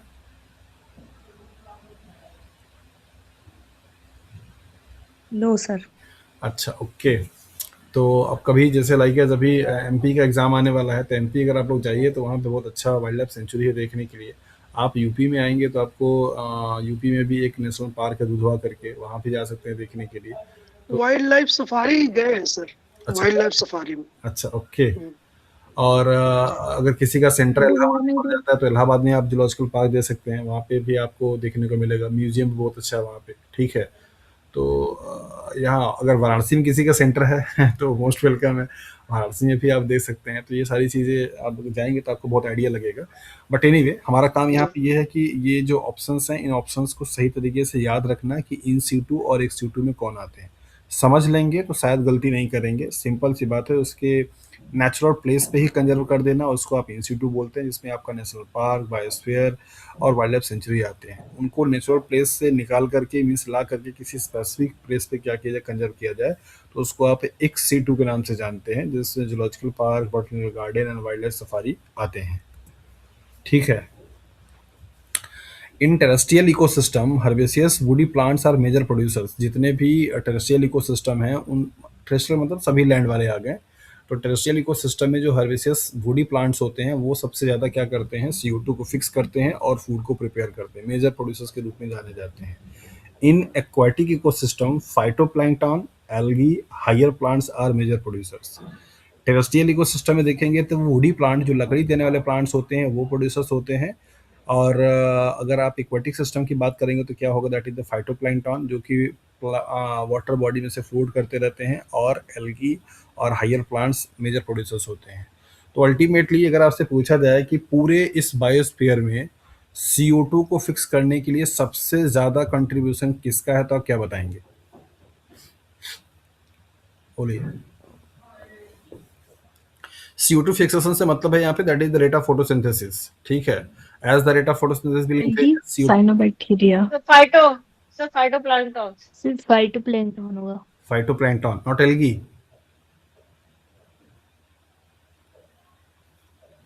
नो, फाइटोप्लैंक्टन होगा। फाइटोप्लैंक्टन होगा या एल्गी होगा? फाइटोप्लैंक्टन होगा सर। पक्का? Yes sir. चलिए यहाँ पे मैं आप लोगों को एक वो दे देता हूँ, फिर इसको आप लोग थोड़ा, मैं इसीलिए पॉइंट ये छोड़ रहा हूँ कि आप स्टडी कीजिए। 60% CO2 फिक्सेशन टोटल कौन करता है, दैट इज एल्गी करती है। पूरा जितना भी इस पूरे बायोस्फीयर पे CO2 का फिक्सेशन हो रहा है bye the process of photosynthesis, उनमें से 60% कंट्रीब्यूशन किसका है, एल्गी का है। ओके। तो आपके लिए क्लू मतलब आपके लिए जो पढ़ने के लिए सेल्फ स्टडी करने के लिए टॉपिक है वो क्या है कि सबसे हाईएस्ट कंट्रीब्यूशन जो CO2 फिक्सेशन में हो रहा है वो फाइटोप्लैंक्टन में है या एल्गी में है, और अगर है तो किस बेसिस पे, इसको थोड़ा आप स्टडी कीजिए। ओके। वैसे मैंने किसी और क्लास में कुछ और भी स्टडी करने के लिए आप लोगों को दिया था, और उस पर कभी ना तो आप लोगों ने मुझे याद दिलाया, जिक्र किया। मुझे याद था, मैं पूछने वाला था, लेकिन मैंने देखा कोई डिस्कस नहीं किया। कोई बता सकता है कि मैंने आप लोगों को होमवर्क के लिए क्या दिया था कि ये चीज़ आप लोग पढ़ करके आइएगा, इस पर डिस्कस करेंगे?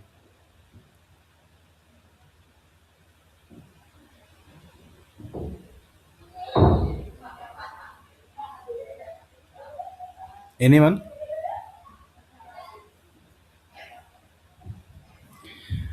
मतलब ये इवोल्यूशन का टॉपिक शुरू होने से जस्ट पहले की क्लास थी, उस क्लास में हम लोग कुछ डिस्कस कर रहे थे और आपको मैंने 2-3 सवाल दिया था।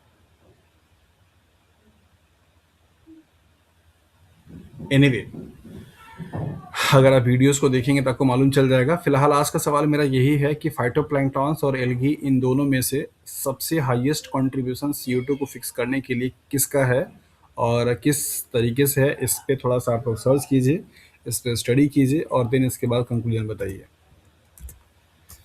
ओके। बायोजी केमिकल साइकिल्स, और जिनको कि आप केमिकल साइकिल के नाम से भी जानते हैं, मतलब बायोलॉजिकल सिस्टम में चलने वाले उन केमिकल न्यूट्रिएंट की साइक्लिंग के प्रोसेस को आप बायोजियो केमिकल साइकिल के नाम से जानते हैं। लाइक एज ऑक्सीजन के लिए, लाइक एज CO2 मतलब कार्बन के लिए, लाइक एज नाइट्रोजन के लिए, लाइक एज फॉस्फोरस के लिए। तो जो भी न्यूट्रिएंट हैं उन न्यूट्रिएंट का नेचर से लिविंग सिस्टम में आना, फिर लिविंग सिस्टम से में नेचर में चले जाना, फिर से नेचर से लिविंग सिस्टम में आना, यही जो साइक्लिक प्रोसेस होती रहती है, इसको आप बायोजियो केमिकल साइकिल के नाम से जानते हैं। बायो का मतलब लिविंग, जियो का मतलब अर्थ या एटमॉस्फेयर, केमिकल का मतलब केमिकल एंटिटीज, और साइकिल का मतलब प्रोसेस। तो तीनों कंपोनेंट होंगे, मतलब कि आपका पहले क्या हो गया, दैट इज द एयर हो गया, मीन्स एटमॉस्फेयर हो गया। उस एटमॉस्फेयर से कहाँ पे आएगा, दैट इज द लिविंग की बॉडी में आएगा, और आ कौन रहा है, दैट इज द केमिकल्स आ रहे हैं। तो ये तीनों का आपस में क्या हो रहा है, साइक्लिक प्रोसेस चलता रहता है, एटमॉस्फेयर से लिविंग में, लिविंग से फिर एटमॉस्फेयर में, इस तरीके से रोटेट होने की प्रोसेस को आप बायोजियो केमिकल साइकिल के नाम से जानते हैं।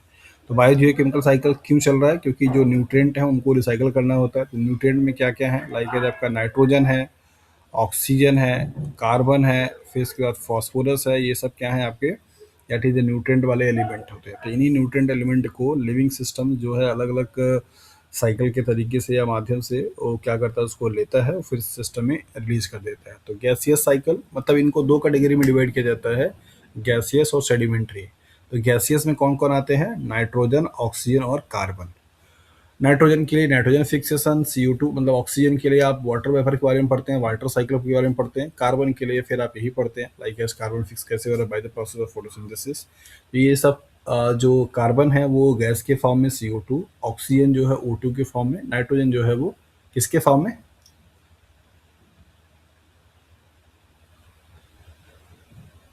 नाइट्रोजन किस फॉर्म में आएगा?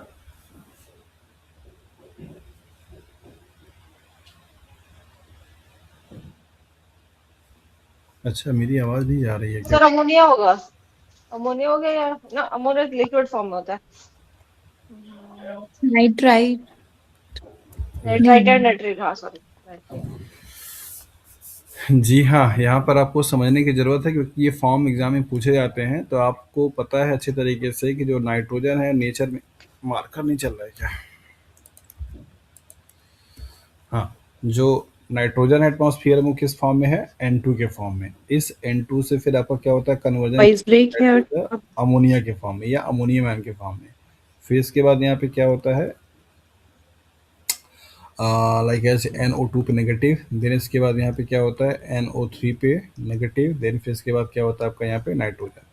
तो प्लांट जो अपटेक करता है वो सिर्फ ये वाले फॉर्म को, मतलब मेजॉरिटी आपके नाइट्रेट रहेंगे, कुछ फॉर्म में आपके नाइट्राइट भी रहते हैं। तो नाइट्रोजन का वो फॉर्म जो कि प्लांट अपटेक कर पाता है उसको आप बोलते हैं नाइट्रेट। क्या बोलते हैं? नाइट्रेट। तो नाइट्रेट वाले फॉर्म में क्या कर सकता है? प्लांट अपटेक कर सकता है। ऐसे ही फॉस्फोरस किस फॉर्म में करेगा?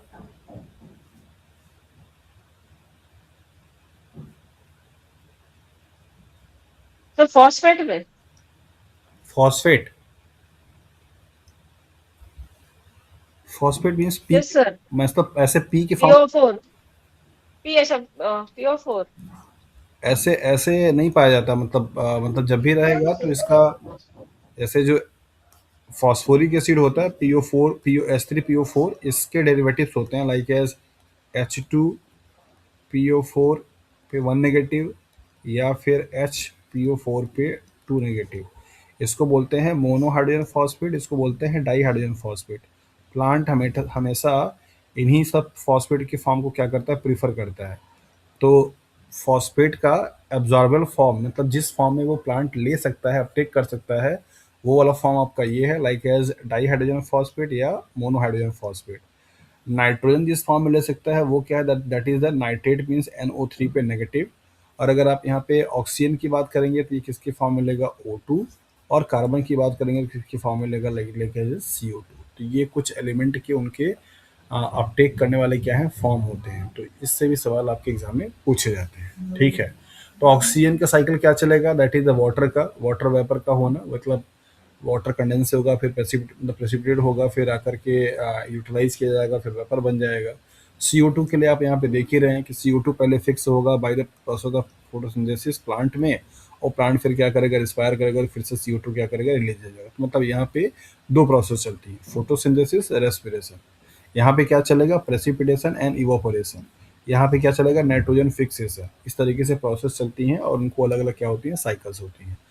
तो जितने भी आपके न्यूट्रिएंट हैं उन न्यूट्रिएंट को दो कैटेगरी में डिवाइड किया गया है। गैसियस साइकिल में नाइट्रोजन, ऑक्सीजन एंड कार्बन, और सेडिमेंट्री साइकिल में फॉस्फोरस, सल्फर, कैल्शियम, मैग्नीशियम। ये एग्जाम में क्वेश्चन आ चुका है कि फॉस्फोरस एलिमेंट के लिए बायोजियोकेमिकल साइकिल जो होगा उसका नेचर कैसा होगा? गैसियस होगा या सेडिमेंट्री होगा? ठीक है, तो आप यहाँ पे ध्यान दीजिए कि फॉस्फोरस है, सल्फर है, कैल्शियम है और मैग्नीशियम है। ये चार आपके सेडिमेंट्री हैं। सेडिमेंट्री का मतलब क्या हुआ? ये रॉक के फॉर्म में पाए जाते हैं। उस रॉक का क्या होगा? पहले वहाँ पे जैसे लाइक एज वाटर की हेल्प से पहले धीरे धीरे क्या होगा? दैट इज डिकम्पोजिशन होगा, टूटना होगा, और फिर वो वाटर बॉडीज में आएंगे। फिर वाटर बॉडी से क्या करेगा? प्लांट उसको ऑब्जॉर्व करेगा। तो कह सकते हैं कि इनका चूंकि गैस, मतलब ये एटमॉस्फेयर में जहीं जाते हैं डायरेक्टली, तो इस तरीके से क्या है, सेडिमेंट्री हैं। जो एटमॉस्फेयर में चले जाते हैं लाइक एज गैस के फॉर्म में, उनको आप गैसेस के नाम से जानते हैं। So biogeochemical cycle means what? That is a cycling of a nutrient element by the process of by the various processes that is used by the living component.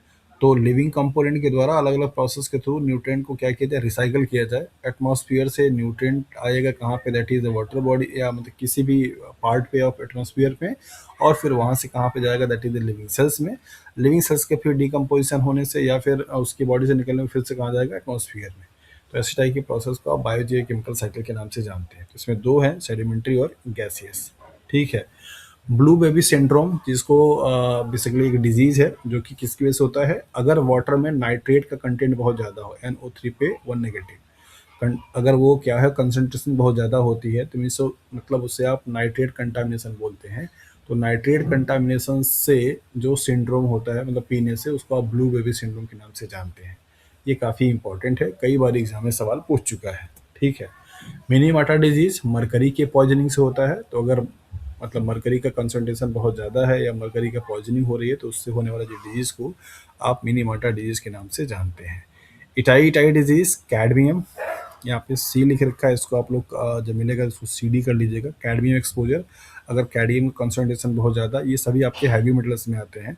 तो आपके एग्जाम में देखिए कैसा सवाल पूछता है, A और B कॉलम दे देगा, इनका डिजीज़ का नाम एक तरफ और आपके ये न्यूट्रिएंट का नाम एक तरफ, इनको मैच कराने के लिए देता है कि कौन सा मैचिंग सही है। या फिर डायरेक्टली आपसे पूछ सकते हैं, blue baby syndrome caused by what, contaminated water with nitrate, contaminated water with cadmium, mercury, या फिर एटसेट्रा। इस तरीके से सवाल आपके पूछे जाते हैं। तो ये तीनों ही जो डिजीज हैं वाटर बॉर्न वाले, ये सब आपके एग्जाम में पूछे जा चुके हैं। यहाँ से सवाल पूछा गया है कि सेडिमेंट्री साइकिल किसके लिए होता है। ठीक है। यहाँ से सवाल पूछा गया कि कौन से फॉर्म में एब्जॉर्ब करता है। तो आपने यहाँ पे देखा that is nitrate means NO3 पे 1 नेगेटिव। यहाँ पे आपने देखा किसके फॉर्म में, लाइक एज O2 के फॉर्म में। यहाँ पे आपने देखा लाइक एज CO2 के फॉर्म में। ठीक है। Calcium divalent cation, magnesium Mg पे 2 positive, right. Sulphur SO4, phosphorus का यहाँ पे आप लिख लीजिएगा H2PO4 पे नेगेटिव। ये सब ब्रैकेट में आप लिख लीजिएगा तो आपको समझ आ जाएगा कि ये वो हैं जो कि एब्जॉर्ब किए जाने वाले फॉर्म में, मतलब कि प्लांट इनको क्या करता है, इस फॉर्म में एब्जॉर्ब करता है। ठीक है। ब्लू बेबी सिंड्रोम का नाइट्रेट से NO3 पे 1 नेगेटिव है। मिनीमाटा का क्या है, मरकरी से। तो इसको आप यहाँ से याद कर सकते हैं, मिनीमाटा से मरकरी मीन्स MM है यहाँ पे। ठीक है। और बाकी इटाई डिजीज है वो किसके है, कैडमियम एक्सपोजर से है। तो इनको टेबल बना करके आप याद रखिए। Fluoride disease, deposition of a fluoride, मतलब अगर वाटर में या फिर किसी भी इंटेक करने वाले सोर्स में फ्लोराइड का कंसंट्रेशन बहुत ज़्यादा है तो फ्लोराइड डिपोजिट हो जाता है। आप आगरा रीजन से कोई है यहाँ पे, आगरा बेल्ट से, आगरा, लखनऊ, उधर कानपुर? मैं लखनऊ से हूँ सर। उधर के पानी में फ्लोराइड बहुत ज़्यादा है, तो और वहाँ के लोगों में टीथ डिके होने की प्रॉब्लम बहुत ज़्यादा आती है। आप देखेंगे कि उधर के जो पेशेंट, मतलब उधर के जो लोग होते हैं, उनके दांतों में एक वैसा डिपोजिशन हो जाता है जो कि ऐसे क्लीन नहीं होता है। तो उसके पीछे का जो स्टडी किया गया, पाया गया क्या, that is the fluoride concentration. और वहाँ पे आप ये भी देखेंगे कि वहाँ के पानी से जो मकान बनने वाले ईंट यूज होते हैं उनमें डिटोरिएशन बहुत तेज़ी से होता है। और आप अगर देखेंगे तो सफ़ेद सफ़ेद सफ़ेद सफ़ेद पूरा चूना चूना जैसा हो जाता है। तो उधर के जैसे जितना भी कानपुर का बेल्ट है जहाँ पे लेदर इंडस्ट्रीज़ हैं, कानपुर और आगरा दोनों जगह पे ही लेदर का मतलब की तरीके से इंडस्ट्री है। और उन लेदर में यूज होने वाले जो भी केमिकल डाई होते हैं उनकी वजह से फ्लोराइड का जो कंसंट्रेशन है वो वाटर जो हमारा जो वाटर लेवल है उसमें बहुत अच्छे तरीके से जा चुका है। इसलिए वहाँ का पानी ड्रिंकेबल नहीं रह गया। आगरा में विदाउट RO का पानी आप ऐसे लेकर के यूज नहीं कर पी नहीं सकते हैं, इतना ज़्यादा खतरनाक हो चुका है। वहाँ के मतलब पानी में फ्लोराइड का परसेंटेज बहुत ज़्यादा हो चुकी है, जिसकी वजह से बोन्स वीक हो रही हैं। टीथ में वहाँ पे येलोइश देखने को मिला है, रिसर्च में पाया गया कि वहाँ पे इस तरीके, और मतलब मैक्सिमम सैम्पलिंग में यही देखने को मिला है कि वहाँ का जो पानी है वहाँ पे फ्लोराइड का परसेंटेज बहुत ज़्यादा है। इसलिए आप देखिए जो टूथपेस्ट आप यूज़ करते हैं उससे फ्लोराइड बहुत अच्छे तरीके से लिखा रहता है। ज़्यादा हाई फ्लोराइड वाला अगर आप टूथपेस्ट यूज़ करेंगे तो वो बहुत दिक्कत करता है। ठीक है। तो अगर आप टूथपेस्ट जो यूज़ करते हैं उसमें फ्लोराइड का जो परसेंटेज है उसको देख के रखिए कि हाँ वो कितना परसेंट है, जो आपकी ऑप्टिमम रेंज होनी चाहिए उसकी उससे कहीं ज़्यादा तो नहीं है, क्योंकि टूथपेस्ट में फ्लोराइड मिलाया जाता है ब्लीचिंग एबिलिटी को इन्हांस करने के लिए। और उससे होता क्या है कि आपका बहुत ज़्यादा आपको वाइटिस या क्लीन दिखेगा, लेकिन वो धीरे धीरे आपकी बॉडी को नेगेटिव इम्पैक्ट कर रहा होता है। तो बहुत सारे आजकल टूथपेस्ट वाली कंपनी है जो कि फ्लोराइड का यूज़ बहुत ज़्यादा करती हैं, तो ये भी आपको एक तरीके से समझने और देखने वाली बात है। एनीवे आते हैं टॉपिक पे। तो ये कुछ आपने यहाँ पे देखा कि जो डिजीज़ जो कि एग्जाम में सवाल ऐसे डायरेक्टली आ चुके हैं, तो ये मैंने आपको यहाँ पे पॉइंट बता दिए, आप इनको जरूर याद रखिए। इकोलॉजिकल रूल से भी सवाल आए हुए हैं, तो देख लेते हैं यहाँ पे कौन कौन से रूल हैं, उनके अकॉर्डिंगली क्या चीज़ होता है।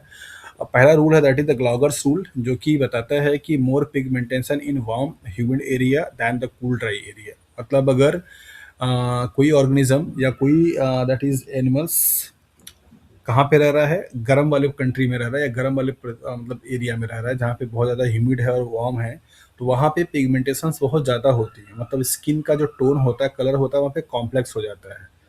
और अगर आप जहाँ पे बात करें कि कूल और ड्राई का, जहाँ पे ह्यूमिडिटी नहीं है, जब ड्राई एयर है और कूल है, वहाँ पे पिगमेंटेशंस क्या होते हैं, कम होते हैं, वहाँ की स्किन जो होती है फेरर होती है।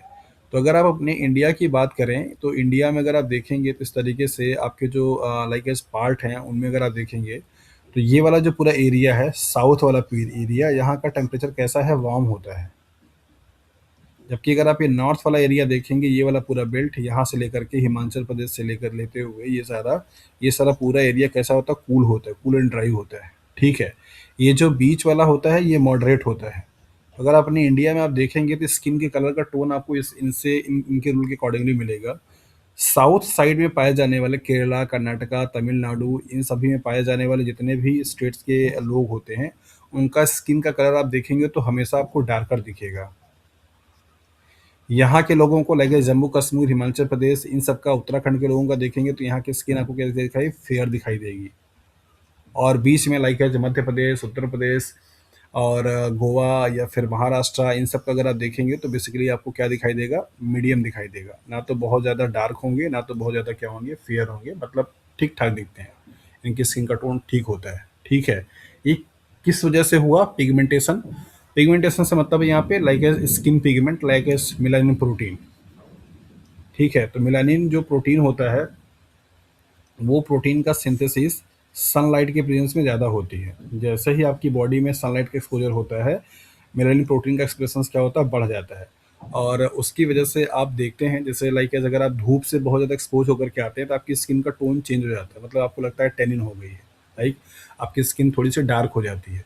वो हुआ क्यों, क्योंकि आपकी बॉडी एक्सपोज होने की वजह से मेलानिन सिंथेसिस बहुत तेज़ी से होना शुरू हुआ और उसकी वजह से आपको पिगमेंटेशन की प्रॉब्लम देखने को मिल गई। ठीक है, तो जितने भी लोग सनलाइट के एक्सपोजर से बहुत ज़्यादा होते हैं उनकी स्किन थोड़ी सी काली हो जाती है। और इसी साइंस को लेकर के जितने भी ब्यूटी प्रोडक्ट वाले यूज़ करते हैं, कॉस्मेटिक्स, जो कि आपको ऐड दिखाते हैं कि ये लगाने से आपको धूप में निकलने पे भी आपका चेहरा काला नहीं पड़ेगा या फिर आप गोरे हो जाते हैं, तो उनका काम कुछ होता नहीं है। वो जितने भी ब्यूटी क्रीम्स होती हैं वो करती क्या है कि आपकी स्किन पे एक लेप लगाती हैं, जिससे कि आने वाली जो लाइट होती है उन लाइट को आपके स्किन में पेनिट्रेट होने से पहले वो क्या करती है, रिफ्लेक्ट कर देती है, मीन्स बाहर चली जाती है। तो ये लाइट का एक्सपोजर उतना नहीं पड़ पाता जितना कि आपकी नॉर्मल स्किन पे पड़ रही थी, क्योंकि वहाँ पे इस तरीके के केमिकल डाले गए हैं, उसमें लगाए गए हैं जो कि लाइट को स्किन से पेनिट्रेट नहीं करने देती है। तो उससे होता क्या है कि आप धूप में जाने के बावजूद भी आपकी स्किन को वो लाइट नहीं मिल पाता, एक्सपोजर, जिसकी वजह से मेलानिन सिंथेसिस हो रही थी। तो वो मेलानिन का सिंथेसिस होना कम हो जाता है और आपको लगता है कि हमने ये वाला क्रीम लगाया और इसकी वजह से हम लाइट में गए थे, फिर भी हमारा स्किन डार्क नहीं हुआ, कॉम्प्लेक्स नहीं हुआ। और उसी ऐड को करा करके या ऐड दिखा करके फिर कस्टमर्स को क्या करते हैं, थोड़ा सा अट्रैक्ट करने की कोशिश करते हैं। उसके पीछे का साइंस यही है कि यूवी लाइट के प्रेजेंस में या सनलाइट के प्रेजेंस में इस मेलानिन जो प्रोटीन होती है उसकी सिंथेसिस बहुत ज़्यादा होती है। तो ग्लॉगर्स रूल यही बताता है कि अगर कोई organism warm and humid country में रह रहा है या आप इंडिया को छोड़िए बाकी जगह पे देख लीजिए, लाइक एज श्रीलंका देख लीजिए, पूरी तरीके से गर्म प्रदेश है, वहाँ पे सारे लोग लगभग केन्या देख लीजिए, वहाँ पे सब लोग एकदम डार्क कॉम्प्लेक्शंस के पाए जाते हैं। वैसे ही अगर आप कोल्ड कंट्री में चले जाइए, ऑस्ट्रेलिया चले जाइए, लाइक वहाँ पे आपको एकदम गोरे गोरे लेग दिखाई देंगे। तो ये सब उनके क्लाइमेटिक कंडीशंस की बात है, वहाँ पे टेम्परेचर हमेशा कूल रहता है। जिम्बाब्वे चले जाइए, आपको एकदम काले काले लोग मिलेंगे, देखने को मिलेंगे। तो जहाँ कहीं पे भी ह्यूमिडिटी और टेम्परेचर बहुत ज़्यादा वार्म है वहाँ पे पिगमेंटेशन ज़्यादा होते हैं। जहाँ पे ह्यूमिडिटी कम है, मिस्ट ड्राई है, जहाँ पे कूल है कंडीशंस, वहाँ पर आपको क्या होते हैं, दैट इज़ फेयर स्किन के दिखाई देते हैं। So this is called the Gloger's rule, right. तो ये इकोलॉजिकल रूल्स में आते हैं। आपको यहाँ पे भी इस तरीके से ही सवाल बनते हैं, लाइक एज टेबल बना के दे दिया जाएगा और टेबल के साथ में यहाँ पे इनके नाम दिए जाते हैं, एज वेल एज इनका क्या किया जाएगा, दिया जाएगा किसके रिगार्डिंग में दिए हुए थे। उसी उसमें कॉन्सेप्ट क्या है, pigmentation is directly proportional to the temperature. जितना टेम्परेचर बढ़ेगा उतना ही, टेम्परेचर जितना बढ़ेगा उतना ही क्या होगा, पिगमेंटेशन की रेट क्या होगी, बढ़ेगी। ठीक है, ये इनका कॉन्सेप्ट है, तो इनको आप ऐसे लगा करके लिख सकते हैं। दूसरा एलेंस रूल। एलेंस रूल क्या बताता है, शॉर्टर एक्सट्रीमिटीज, मतलब जितने भी छोटे छोटे मतलब हाथ पैर वाले वो एरिया होते हैं, such as like as that is ear, tail and etcetera, in colder are than in the warm area. ठीक है, मतलब कि अगर कोई कोल्ड कंट्री में पाया जाने वाला कोई अगर एनिमल होता है तो उसके जो एक्सट्रीमिटीज़ होते हैं वो छोटे होते हैं as compare to the warmer area वाले की। मतलब जो बड़े मतलब जो वार्मर कंट्री में रहने वाले या कंडीशंस में रहने वाले एनिमल्स होते हैं उनमें ये ईयर का साइज़ या टेल का साइज़ या बाकी उनके हाथों का साइज़ और फोर लिम्ब का साइज़, ये सब साइज़ क्या होते हैं, थोड़े बड़े होते हैं एज़ कम्पेयर टू द जो लोग कोल्ड कंट्रीज में रहते हैं। इस रूल को दिया गया था, that is the Allen's rule के अकॉर्डिंगली। तो इनका कॉन्सेप्ट क्या होता है कि size of extremities is directly proportional to the temperature. मतलब जो भी साइज होगी ईयर का, टेल का, फोर लिम्स का एक्सेट्रा, टेम्परेचर की क्या है, डायरेक्टली है। हाइयर टेम्परेचर पे पाए जाने वाले जो एनिमल्स होंगे या जो लिविंग बींग्स होंगे उनमें एक्सट्रीमिटीज का साइज क्या होगा, आपको बड़ा दिखाई देगा as compare to that is the colder वाले के। और इस चीज़ को एग्जांपल के तौर पे आप देख भी सकते हैं, जहाँ जहाँ पे कोल्ड कंट्रीज़ हैं उनके एक्सट्रीमिटीज़, मतलब ये जो आपके साइज़ हैं ईयर के, टेल के, इन सब के क्या होते हैं, थोड़े मतलब छोटे दिखते हैं। नेक्स्ट है बर्गमैन्स रूल। बर्गमैन्स रूल बताता है larger body size in colder climates than in warm climates. मतलब कोल्ड कंडीशंस में कोल्डर कंडीशन से पाए जाने वाले जो एनिमल्स होते हैं उनकी बॉडी का साइज क्या होता है, ज़्यादा बड़ा होता है as compare to the warm वाले के। इनका और इनका दोनों लोगों का कॉन्सेप्ट अलग है। ये एक्सट्रीमिटीज़ की बात कर रहे थे, जो कि छोटे छोटे एक्स्ट्रा जो ऑर्गन्स होते हैं, मतलब पार्ट होते हैं, उनकी बारे में बात हुई। ये पूरे बॉडी की साइज़ की बात कर रहे थे। ठीक है, तो बॉडी की साइज़ जो लोग कोल्ड एरिया में रहेंगे उनको उनकी बॉडी साइज़ थोड़ा ज़्यादा बड़ा होता है, और जो लोग वार्म कंट्रीज़ में रहते हैं उनकी बॉडी की साइज़ थोड़ा क्या होता है, कम होता है। तो यहाँ पे कॉन्सेप्ट क्या निकल करके आया कि size of the body is inversely proportional to the temperature. जितना कम टेम्परेचर होगा साइज उतनी क्या होगी, बड़ी होगी। ठीक है, जितना ज़्यादा टेम्परेचर होगा, जिस एरिया में रह रहे होंगे वहाँ पे साइज़ क्या होगा, उतना ही क्या होगा, छोटा होगा। तो बर्गमैन्स रूल ने साइज़ के बारे में दिया, एलेंस रूल ने एक्सट्रीमिटीज़ के साइज़ के बारे में दिया, और ग्लोबल्स रूल ने क्या दिया, मोर मतलब पिगमेंटेशंस के बारे में दिया। तो ये जो तीनों रूल हैं इनको आप इकोलॉजिकल रूल के नाम से जानते हैं, और इनके लिए भी आपको सेम वैसे ही फॉर्मेट से आता है। नंबर पहला तो आपको यहाँ पे दे देगा टेबल ए और table B, means column A और कॉलम बी। एक तरफ आपके क्या दिए जाएंगे, रूल्स के नाम, एक तरफ दिए जाएंगे इनके फैक्टर्स कि किस पे होगा, लाइक एज ग्लॉगर का क्या होगा पिगमेंटेशन के लिए, एलेंस का क्या होगा साइज ऑफ एक्सट्रीमिटीज़ के लिए, बर्गमैन्स का क्या होगा that is size of body के लिए। तो इस तरीके से इनको मैच कराने के दिया जाता है, या फिर डायरेक्टली आपको पूछ दिया जाता है कि हाँ ये रूल्स किसके रिगार्डिंग में दिया गया था। तो ये वाला टॉपिक आपके लिए इस वाले यूनिट से इम्पॉर्टेंट है, यहाँ से एक सवाल आने की पॉसिबिलिटीज़ बनती है, इंक्लूडिंग दिस वन ऑल्सो। यहाँ से भी लाइक एस खास करके इन डिजीजेस से सवाल बहुत स्ट्रांगली बनते हैं, तो इनको भी आप जरूर से ज़रूर याद रखें, मैच करा करके याद रखें। लाइक एस मिनी माटा से मरकरी, ब्लू बेबी सिंड्रोम का नाइट्रेट से, राइट, कैडमियम से टाइटाई का, फ्लोराइड का फ्लोराइड से। तो इस तरीके से इनको मैचअप करा करके क्या करें, याद रखें। वो वाले चीज़ जिन पे हम लोग बात कर रहे थे कि जो लिविंग सिस्टम में पाए जाने वाले जो एनिमल्स होते हैं, लाइक एज वहाँ पे हम लोग प्रोड्यूसर्स के बारे में बात किए थे, तो उनका वो रिमेनिंग पार्ट है, क्योंकि आगे हम लोग फूड चेन और फूड वेब के बारे में पढ़ेंगे। तो जो सारे जितने भी एनिमल्स बेसिकली क्या करते हैं, प्राइमरी कंज्यूमर्स पे, मतलब कह सकते हैं कि ऑटोट्रॉफी पे फीड करते हैं अपने फूड के लिए, उनको आप कंज्यूमर्स के नाम से जानते हैं, इनको हेटेरोट्रॉफी के नाम से भी जाना जाता है। तो प्राइमरी कंज्यूमर्स में हर्बीवोर्स आएंगे।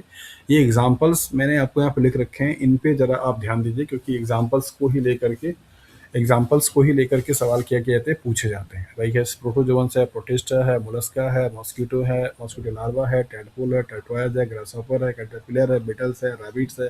ये सब आपके एग्जाम्पल किसके हैं, प्राइमरी कंज्यूमर्स के, मीन्स हर्बीवोर्स के। तो examples are very very important, आप उनको लिख करके याद रखिए।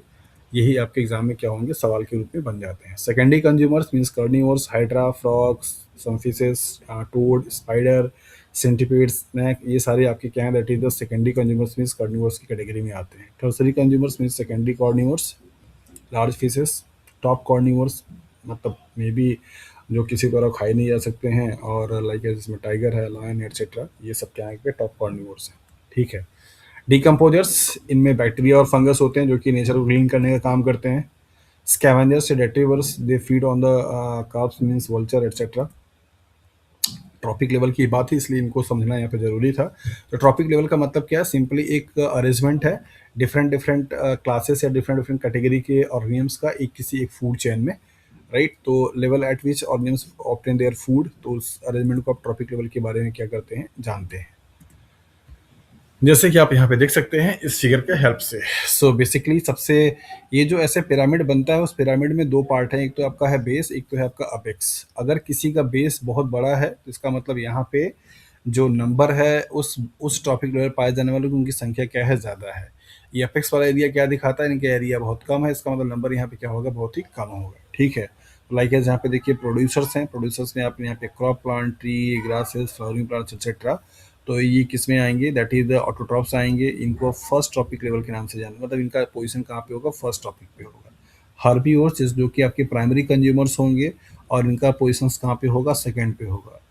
कार्निवोर्स जो कि आपके सेकेंडरी कंज्यूमर्स होंगे, ये किस पे आएंगे, थर्ड ट्रॉपिक लेवल पर आएंगे। टर्सरी कंज्यूमर्स जो कि आपके टॉप कार्निवोर्स होंगे, फोर्थ ट्रॉपिक लेवल पे। लास्ट में आपको यहाँ पे दे रखा जो कि फिफ्थ होता है। सवाल यहाँ पे बनता है कि किसी भी फूड चेन के ट्रॉपिक लेवल में मैक्सिमम जो ट्रॉपिक लेवल देखने को मिली है वो क्या मिली है, दैट इज द फोर्थ मिली है, या in very rare case fifth मिली है। ऐसा क्यों है कि किसी फूड चेन में सिर्फ और सिर्फ 4 या 3 या 4 या 5 ही ट्रॉपिक लेवल देखने को मिलते हैं, इनकी संख्या और ज़्यादा क्यों नहीं हो सकती है, लाइक एज 8 हो जाए, 10 हो जाए, 12 हो जाए, लंबा फूड चेन बन जाए, ऐसा क्यों नहीं होता है? सर आई थिंक वो 10% लॉ की वजह से। वेरी गुड, बात करेंगे हम लोग उसके बारे में भी। 10% लॉ जो है दैट इज़ रूल जो है एनर्जी ट्रांसफ़र होने का, उसके अकॉर्डिंगली। तो उस कॉन्सेप्ट को यहाँ पे समझ लेते हैं अच्छे तरीके से। 10% लॉ का भी क्या कॉन्सेप्ट होता है, मतलब प्रोड्यूसर्स ने जितनी अपनी एनर्जी बनाई हुई है, जितना उसके पास एनर्जी है, ये एनर्जी बनाएगा कहाँ से, दैट इज़ सनलाइट से लेकर के। सनलाइट को ऑब्जॉर्व किया, इसने अपनी मतलब एनर्जी बनाई ली। जितनी इसके पास एनर्जी होगी उसका सिर्फ और सिर्फ क्या होगा, 10% ट्रांसफर होगा किसके पास, प्राइमरी कंज्यूमर्स के पास। इसकी जितनी एनर्जी होगी टोटल अमाउंट का 90% क्या करेगा, यूटिलाइज करेगा, 10% क्या करेगा, ट्रांसफर करेगा अपने नेक्स्ट जनरेशन के पास, मीन्स नेक्स्ट ट्रॉपिक लेवल के पास। इसका सेम वही चीज़ होगा, यहाँ से भी क्या होगा 10%, यहाँ से भी क्या होगा 10%, राइट। तो अगर आप एग्जाम्पल के तौर पर रख के चलिए, मान लीजिए यहाँ पे फॉर एग्जाम्पल कि इस प्लांट के पास 10,000 क्या था, एनर्जी था, किलो कैलोरी का। ठीक है। तो इसका 10% जाएगा, तो 10% का मतलब कितना चला गया यहाँ पे, मतलब आप देखेंगे तो जीरो कट जाएगा, तो यहाँ पे 10,000 जो था उससे कितना जाएगा, 1,000 जाएगा। ठीक है। 1,000 का फिर 10% जाएगा, कितना बचेगा, दैट इज 100 बचेगा। और अब 100 का 10% जाएगा, कितना बचेगा, दैट इज सिर्फ 10 बचेगा। और अगर अब इसका इससे ज़्यादा आप लेके जाएंगे तो क्या बचेगा, सिर्फ 1 बचेगा। तो क्या ये पॉसिबल है कि किसी भी ऑर्गेनिजम्स को सर्वाइव करने के लिए सिर्फ और सिर्फ 1 किलो का एनर्जी की रिक्वायरमेंट हो और सर्वाइव कर पाएगा? तो आंसर इज नो। तो किसी भी ट्रॉपिक लेवल पे पाए जाने वाले ऑर्गेनिजम्स का जो मिनिमम एनर्जी की रिक्वायरमेंट होती है, वो रिक्वायरमेंट की एनर्जी नहीं मिल पाती है आफ्टर 4 या 5th ट्रॉपिक लेवल के बाद। दैट्स वाई किसी भी फूड चेन में या किसी भी इकोसिस्टम में जो ट्रॉपिक लेवल का नंबर होता है मैक्सिमम आपको 4 to 5 ही देखने को मिलता है। ठीक है। सो इसको आप एक्सप्लेन कर सकते हैं based on the that is 10% energy transfer law के बारे में। बताया जाता है कि किसी भी इकोसिस्टम में जो अलग अलग ट्रॉपिक लेवल होते हैं, जो ट्रॉपिक लेवल से सक्सीडिंग वाले ट्रॉपिक लेवल में जो इतनी एनर्जी ट्रांसफर होगी उसका अमाउंट सिर्फ कितना होगा, 10% होगा। तो 90% क्या होता है, वो अपनी एनर्जी को कंजर्व करता है फॉर दे अपने ग्रोथ के लिए, अपने रिप्रोडक्शंस के लिए, या फिर अपने सर्वाइवल के लिए। ठीक है। बाकी 10% एनर्जी जो होता है वो क्या होता है, ट्रांसफरेबल होता है, वो ट्रांसफर कर पाता है। जैसा कि आप यहाँ पे देख पा रहे हैं, एनर्जी अब्जॉर्ब किया, यहाँ से 10% गया इसकी एनर्जी का, फिर यहाँ पे जितना था उसका इस तरीके से होता होता होता बहुत कम हो जाएगा। तो लोएस्ट जो एनर्जी होगी वो कहाँ पे होगी, आपके सबसे टॉप वाले किस पे, दैट इज ऑर्गेनिज्म पे। तो ये जो फिगर है, ये फिगर आपको दो बात समझाता है। एक तो ये कि जो भी कोई अलग अलग ट्रॉपिक लेवल होते हैं उनका कैसे रिलेशन है उनके क्लासेस से, like as second third trophic level किसको रिप्रेजेंट करता है, कॉर्निवर्स को। सेकेंड ट्रॉपिक लेवल किसको बताता है, दैट इज द हर्बिवर्स को या प्राइमरी कंज्यूमर्स को। तो ये प्राइमरी, सेकेंडरी, टर्सरी। सेकेंडरी का मतलब समझ में आता है कि यहाँ पे दूसरा होना चाहिए। सेकेंडरी कंज्यूमर है लेकिन ट्रॉपिक लेवल उसका तीसरा है, ये आपको याद रखना पड़ेगा, उसमें कन्फ्यूजन आपको नहीं होनी चाहिए। ये फिगर में आपको हर ट्रॉपिक लेवल पे पाए जाने वाले जो रिप्रेजेंटेटिव एनिमल्स हैं उनको यहाँ पे क्या किया गया है, रखा गया है। तो आपको ये थोड़ा सा याद रखने में क्या करेगा, हेल्प करेगा। ठीक है, किसी भी इकोसिस्टम का फीचर क्या हो सकता है, क्या क्या चीज़ आपको प्रोवाइड कर सकता है, ये थ्योरेटिकल पॉइंट ऑफ व्यूज हैं, बहुत इंपॉर्टेंट नहीं है, बट मैंने आपको यहाँ पे दे रखा है तो आप इसको याद रखिएगा कि क्या चीज़ होती हैं। तो फीचर्स क्या क्या हो सकते हैं, स्पीसीज कॉम्पोजिशन, किसी भी इकोसिस्टम में डाइवर्सिटी जितना ज़्यादा होगी वो इकोसिस्टम उतना ही बेहतर होगा, जिसको क्या 40 स्पॉट के नाम से भी जानते हैं। तो मैक्सिमम डाइवर्सिटी मीन्स अलग अलग स्पीसीज के कॉम्पोजिशन देखने को मिलते हैं।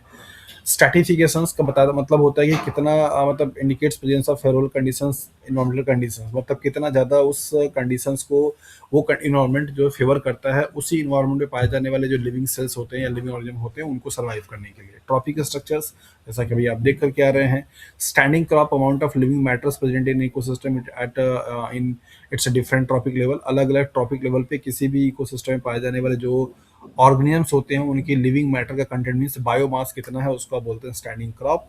स्टैंडिंग स्टेट्स क्या होती है, amount of inorganic nutrient present in the growth medium of the plants of an ecosystem. ठीक है, तो किसी भी इकोसिस्टम में पाए जाने वाले जो प्लांट्स होते हैं उनकी ग्रोथ मीडियम में कितना न्यूट्रिएंट का अमाउंट है, वो भी इनऑर्गेनिक फॉर्म में, उसको आप स्टैंडिंग स्टेट्स के नाम से जानते हैं। तो ये हैं कुछ फीचर्स इकोसिस्टम के, they are not so important for your examination, so we will move now. Functions of ecosystem, productivity, energy flow, nutrient cycle, decomposition etcetera, ये आपके कुछ फंक्शंस होते हैं इकोसिस्टम के कि इस इकोसिस्टम में पाए जाने वाले जो अलग अलग क्लास के ऑर्गेनिजम्स होते हैं उनकी खुद की अपनी क्या है प्रोडक्टिविटी होती है, और एनर्जी का यहाँ पे फ्लो होता है। एनर्जी का फ्लो जो होगा वो कैसा होगा, बाई डायरेक्शनल या यूनिडायरेक्शनल? यूनिडायरेक्शनल। पक्का श्योर ना? ये जो ट्रॉपिक लेवल आपने यहाँ पे देखा था थोड़ी देर पहले, अभी पीछे वाले फिगर में, यहाँ पे अलग इस तरीके से ट्रॉपिक लेवल जो बने हुए थे, इन ट्रॉपिक लेवल में जो 10% का लॉ चल रहा था एनर्जी के ट्रांसफर होने का, इसका डायरेक्शन कैसा होगा, यूनिडायरेक्शनल या बाई डायरेक्शनल? तो यूनिडायरेक्शनल। श्योर? Yes sir. कोई कंडीशन जहाँ पे बाई डायरेक्शनल हो सके?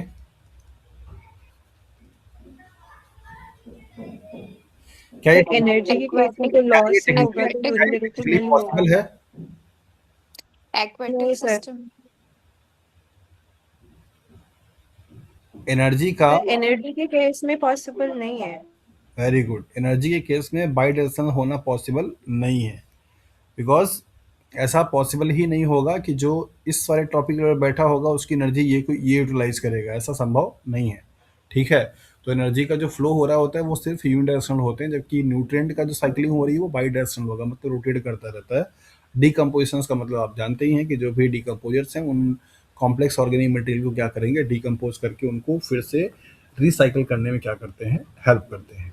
ठीक है, तो जो प्रोडक्टिविटी है उसका मतलब क्या होता है, रेट ऑफ बायोमास प्रोडक्शन पर यूनिट एरिया पर यूनिट टाइम।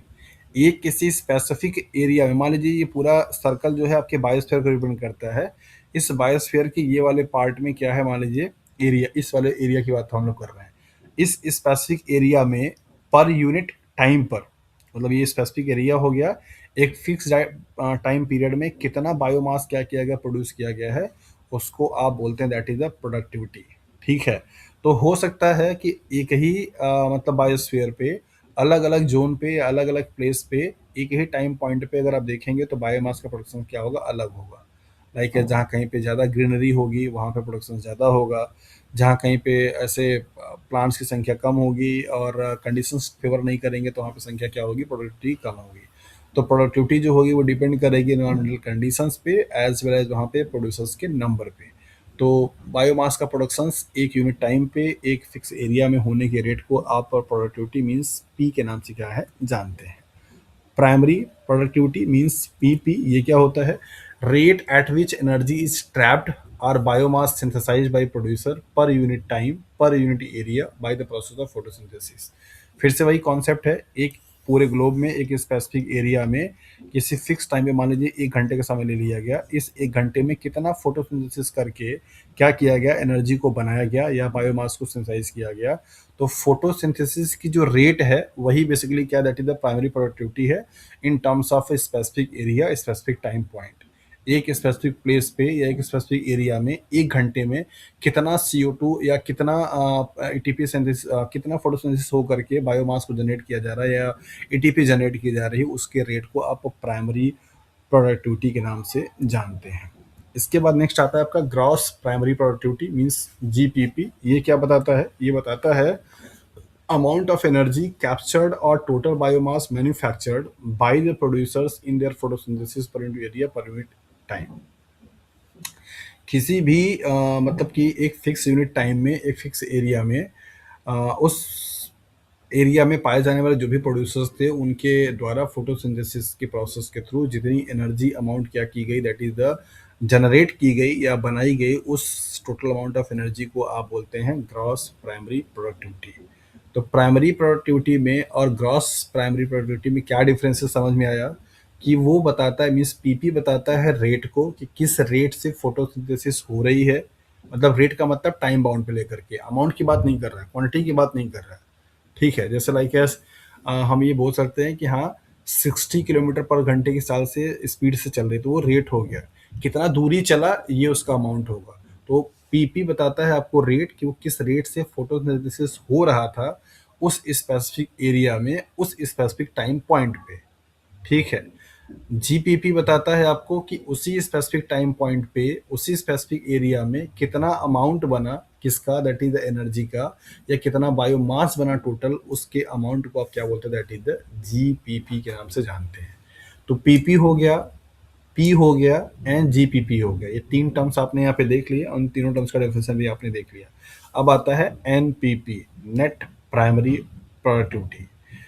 फोटोसिंथेसिस की प्रोसेस से होने वाला जो अमाउंट बना उससे उसमें से वो ऑर्गेनिज्म खुद भी तो क्या करेगा, सर्वाइव करेगा, खुद भी तो यूटिलाइज करेगा।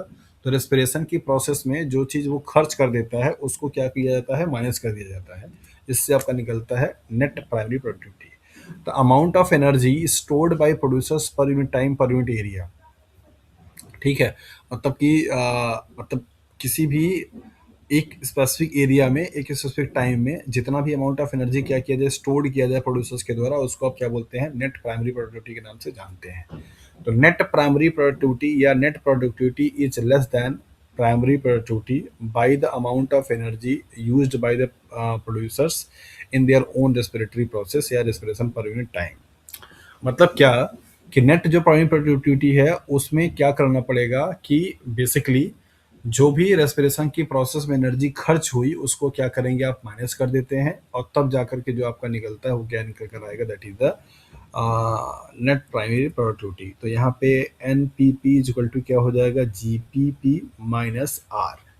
मतलब जितना इसका टोटल ग्रॉस प्राइमरी प्रोडक्टिविटी था उसमें से रेस्पिरेशन की प्रोसेस में यूज होने वाली एनर्जी को क्या कर दिया जाए, माइनस कर दिया जाए, तो जो चीज़ बचेगा उसको आप क्या बोलेंगे, net primary productivity. For example मान लीजिए कि GPP की वैल्यू टोटल कितनी थी, 10 किलो कैलोरी। ठीक है, रेस्पिरेशन की प्रोसेस में मान लीजिए यहाँ पे 2 किलो कैलोरी एनर्जी क्या हो गया, यूटिलाइज हो गया। तो जो NPP की वैल्यू बनेगी वो क्या बन जाएगी, that is the 10 - 2 is equal to 8। तो मतलब इसको फायदा पूरा नेट कितना हुआ, 8 किलो कैलोरी एनर्जी का क्या हो गया, इसको बेनिफिट हो गया। इसी को ही बोलते हैं नेट प्राइमरी प्रोडक्टिविटी। ग्रॉस का मतलब होता है टोटल। तो पहले आपने निकाल लिया टोटल, फिर आपने निकाल लिया अपना खर्चा, खर्चे होने के बाद जो बचा वही आपका क्या हुआ, सेविंग, मतलब बचत। तो NPP मतलब क्या है, सेविंग है, in terms of photosynthesis, in terms of biomass, in terms of energy, किसी specific that is time point पे और किसी स्पेसिफिक क्या है, एरिया में। तो अब यहाँ पे बात आती है कि सबसे हाईएस्ट फ्लूइड वैल्यू किसकी होगी। तो आपने यहाँ पे देखा कि NPP की वैल्यू जो होगी वो हमेशा GPP से क्या होगा, छोटा होगा। ये बात क्लियर है? Yes sir. हाँ, क्योंकि यहाँ पे आपका क्या है, रेस्पिरेशन की प्रोसेस में यूज होने वाली एनर्जी क्या हो गई, खत्म हो गई। ठीक है, तो NPP is less than GPP, यही बात आपको यहाँ पे लिख रखा है।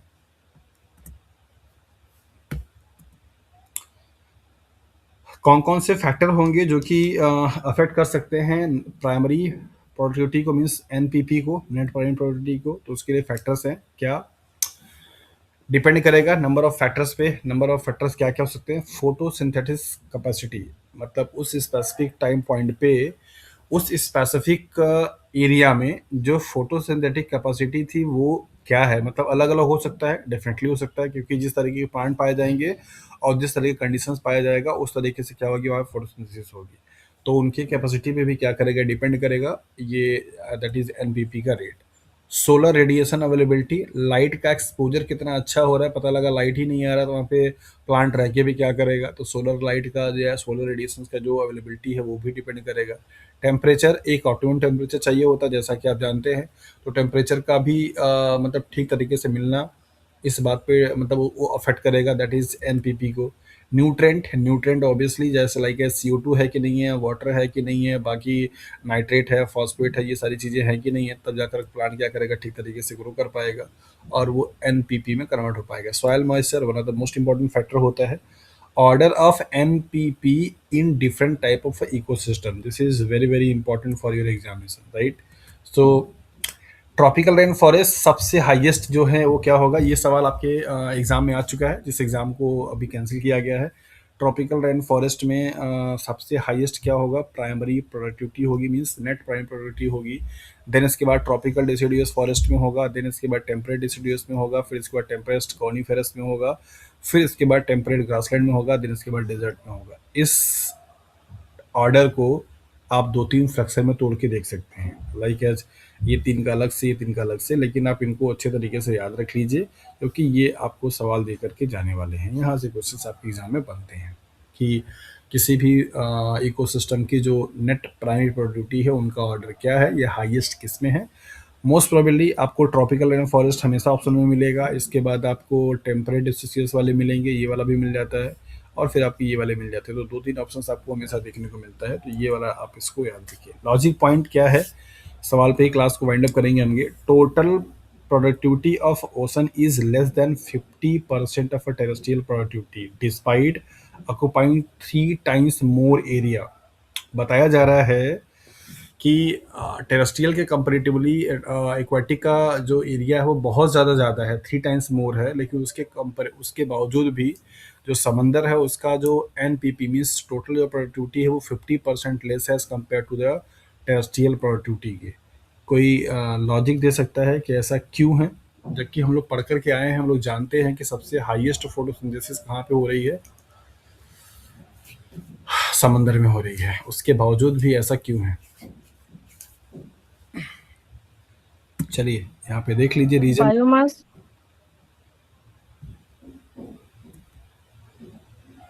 Due to light and nutrient. इस पॉइंट को पढ़ करके या इस पॉइंट को सुन करके कुछ एक्सप्लेन कर पाएंगे आप? Yes sir. हाँ, डीसी में लाइट होता है और कमी होती है कंप्यूटर, जैसे नाइट्रोजन फॉस्फोरस मतलब सी में अवेलेबल नहीं होता है और डीप सी में लाइट पेनिट्रेट नहीं होती है। हाँ, मतलब ये बोल सकते हैं कि जो मतलब सपोज कीजिए कि सरफेस पे पाए जा रहे होंगे समंदर में, वहाँ तो लाइट का एक्सपोजर होगा, लेकिन लाइट का जो एक्सपोजर है समुद्र के डीप में नहीं पाया जाएगा, मतलब डीप में नहीं होता होगा और मतलब नहीं जाता है, जिसकी वजह से वहाँ पे पाए जाने वाले जितने भी कोरल रीफ्स वगैरह होते हैं वो सब या फिर बाकी जो फाइटोप्लैंक्टन्स होते हैं वो सब फोटोसिंथेसिस नहीं कर पाते, लाइक एज एल्गी हो गया वो भी नहीं कर पाएगा।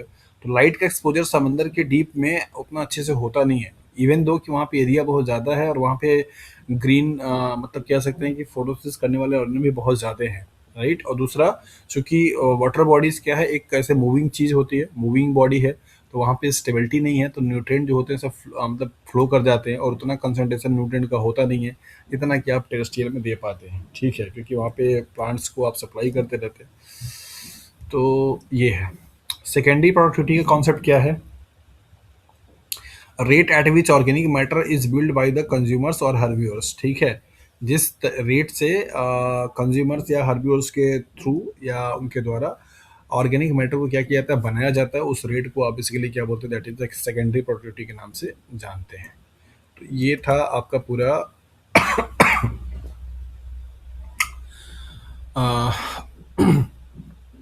लैटिस फोटोसिंथेसिस के प्रोसेस के बेसिस पे किस तरीके से प्रोडक्टिविटी हो रही है, ठीक है। तो काफ़ी सारा चीज़ हम लोगों ने कवर कर लिया।